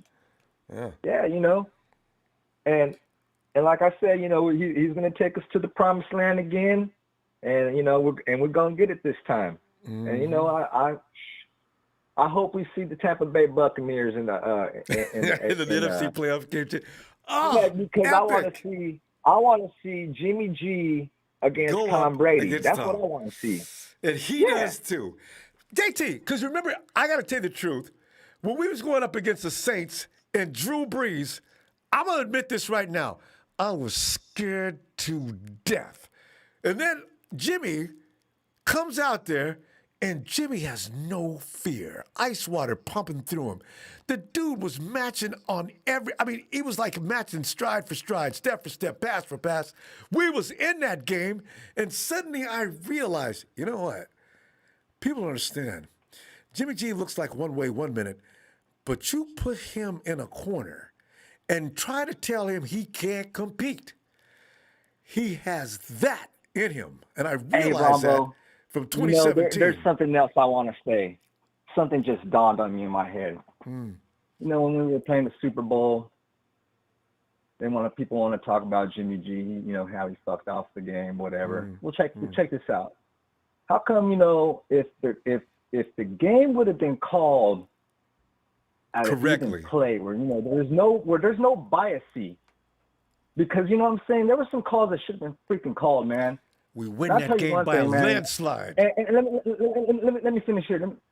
It's like this: like if you don't get those calls that was supposed to be called, then the team could get fluctuated. It discourages. It almost is like it takes away the steam of the momentum we got going. You know what I'm saying? And then when they call those plays, when they didn't call that, it's like it just kind of took the air out of the team. And put us in a disposition where we just couldn't recover. And look what they did with the Chiefs versus the Bucks, and they called every last call, JT. Hey, and every last call on the Chiefs. If Bill Vinovich would have never been in that Super Bowl, let me tell you something. If they would have been just called it an even slate game where it was just everything just fair on the table, where shit was supposed to be called when it was supposed to be called, we wouldn't even be talking about this fucking quarterback situation. That's on some real ass shit. It pisses me off to hear it every time I get on the Ronbo show. I gotta hear about this stupid ass quarterback thing. You know what? I'm backing up the quarterback. Whoever we got under center, I'm gonna support that quarterback. Whether it's Jimmy G, I like Trey Lance too. Trey Lance, he's gonna be my future dog. That's my future dog right there. He's gonna be tearing it up, and I know that. But right now, Jimmy G's our quarterback, and I'm going to support that fool. And if anybody don't like it, you know what I'm saying, you fake-ass 49er fans, you want to call yourself 49er fans, regardless of who you want to support, man, I don't even really want to call you guys that because you guys are all 49er fans, man, fucking goddamn it, act like it, man, shit. What the hell's wrong with y'all? Well, it's going to get better, JT, because you know what? This season is going to surprise some people, and some of us it ain't going to surprise, but it's going to be fun season. Oh, this is going to be good. So, JT, I'm going to go. And always delighted to hear from you, fam. I'm glad to hear you back. This is like 2 times within a few days, JT. Hey, I wasn't even going to call, but, I just kept on hearing it, and, I was just like, you know what, I'm going to get on this show real quick. I'm going to speak my mind real quick, and then there you go. Thanks, JT. Appreciate you doing so, too. All right, fam. All right, Ronbo. I'll tell you what, I'm hoping you'll be back here tomorrow. We'll be back tomorrow. I'm losing my voice here. There's been a lot of hollering and screaming in the night. All right. JT. All right. Talk to you later, fam. All right. Good. Yeah. Bill Vinovich. There's another name I'll never forget, too. Him and his crew. And Tom Brady and the Bucks. I mean, fam, I got to tell you the truth. During that Super Bowl, I actually started feeling sorry for the Chiefs. They called the Chiefs for every little thing they did wrong. But I said to myself, you know what? Screw the Chiefs. They ain't getting mistreated. Call them SOBs. Call every last thing they do wrong. And I'm watching Mahomes running backwards 100 miles an hour. I said, you know what? I like Patrick, but let him go to hell too. You guys stole that Super Bowl last year. Now you got to pay. You got no offensive linemen, and the refs on this particular game decide to call holding and offsides and unsportsmanlike conduct. Oh, now look at you. Yeah, sorry. Got swamped on my Twitter by them Chiefs fans for better than a week. why do we go back into unpleasant history, fam? I don't know why. I guess hostility just breeds hostility. I'll be all right, Joe. Fam, you know what? Let's come on, fam. I love you, okay? Let us get over this day. Thank you for the contributions tonight, fam. Really do appreciate it. The likes are up there with the. It's awesome. Thanks, fam. Let's do this again tomorrow night. And I tell you what, no matter what happens in practice, I'm here for you, not to fight with you. So I'll see you tomorrow night.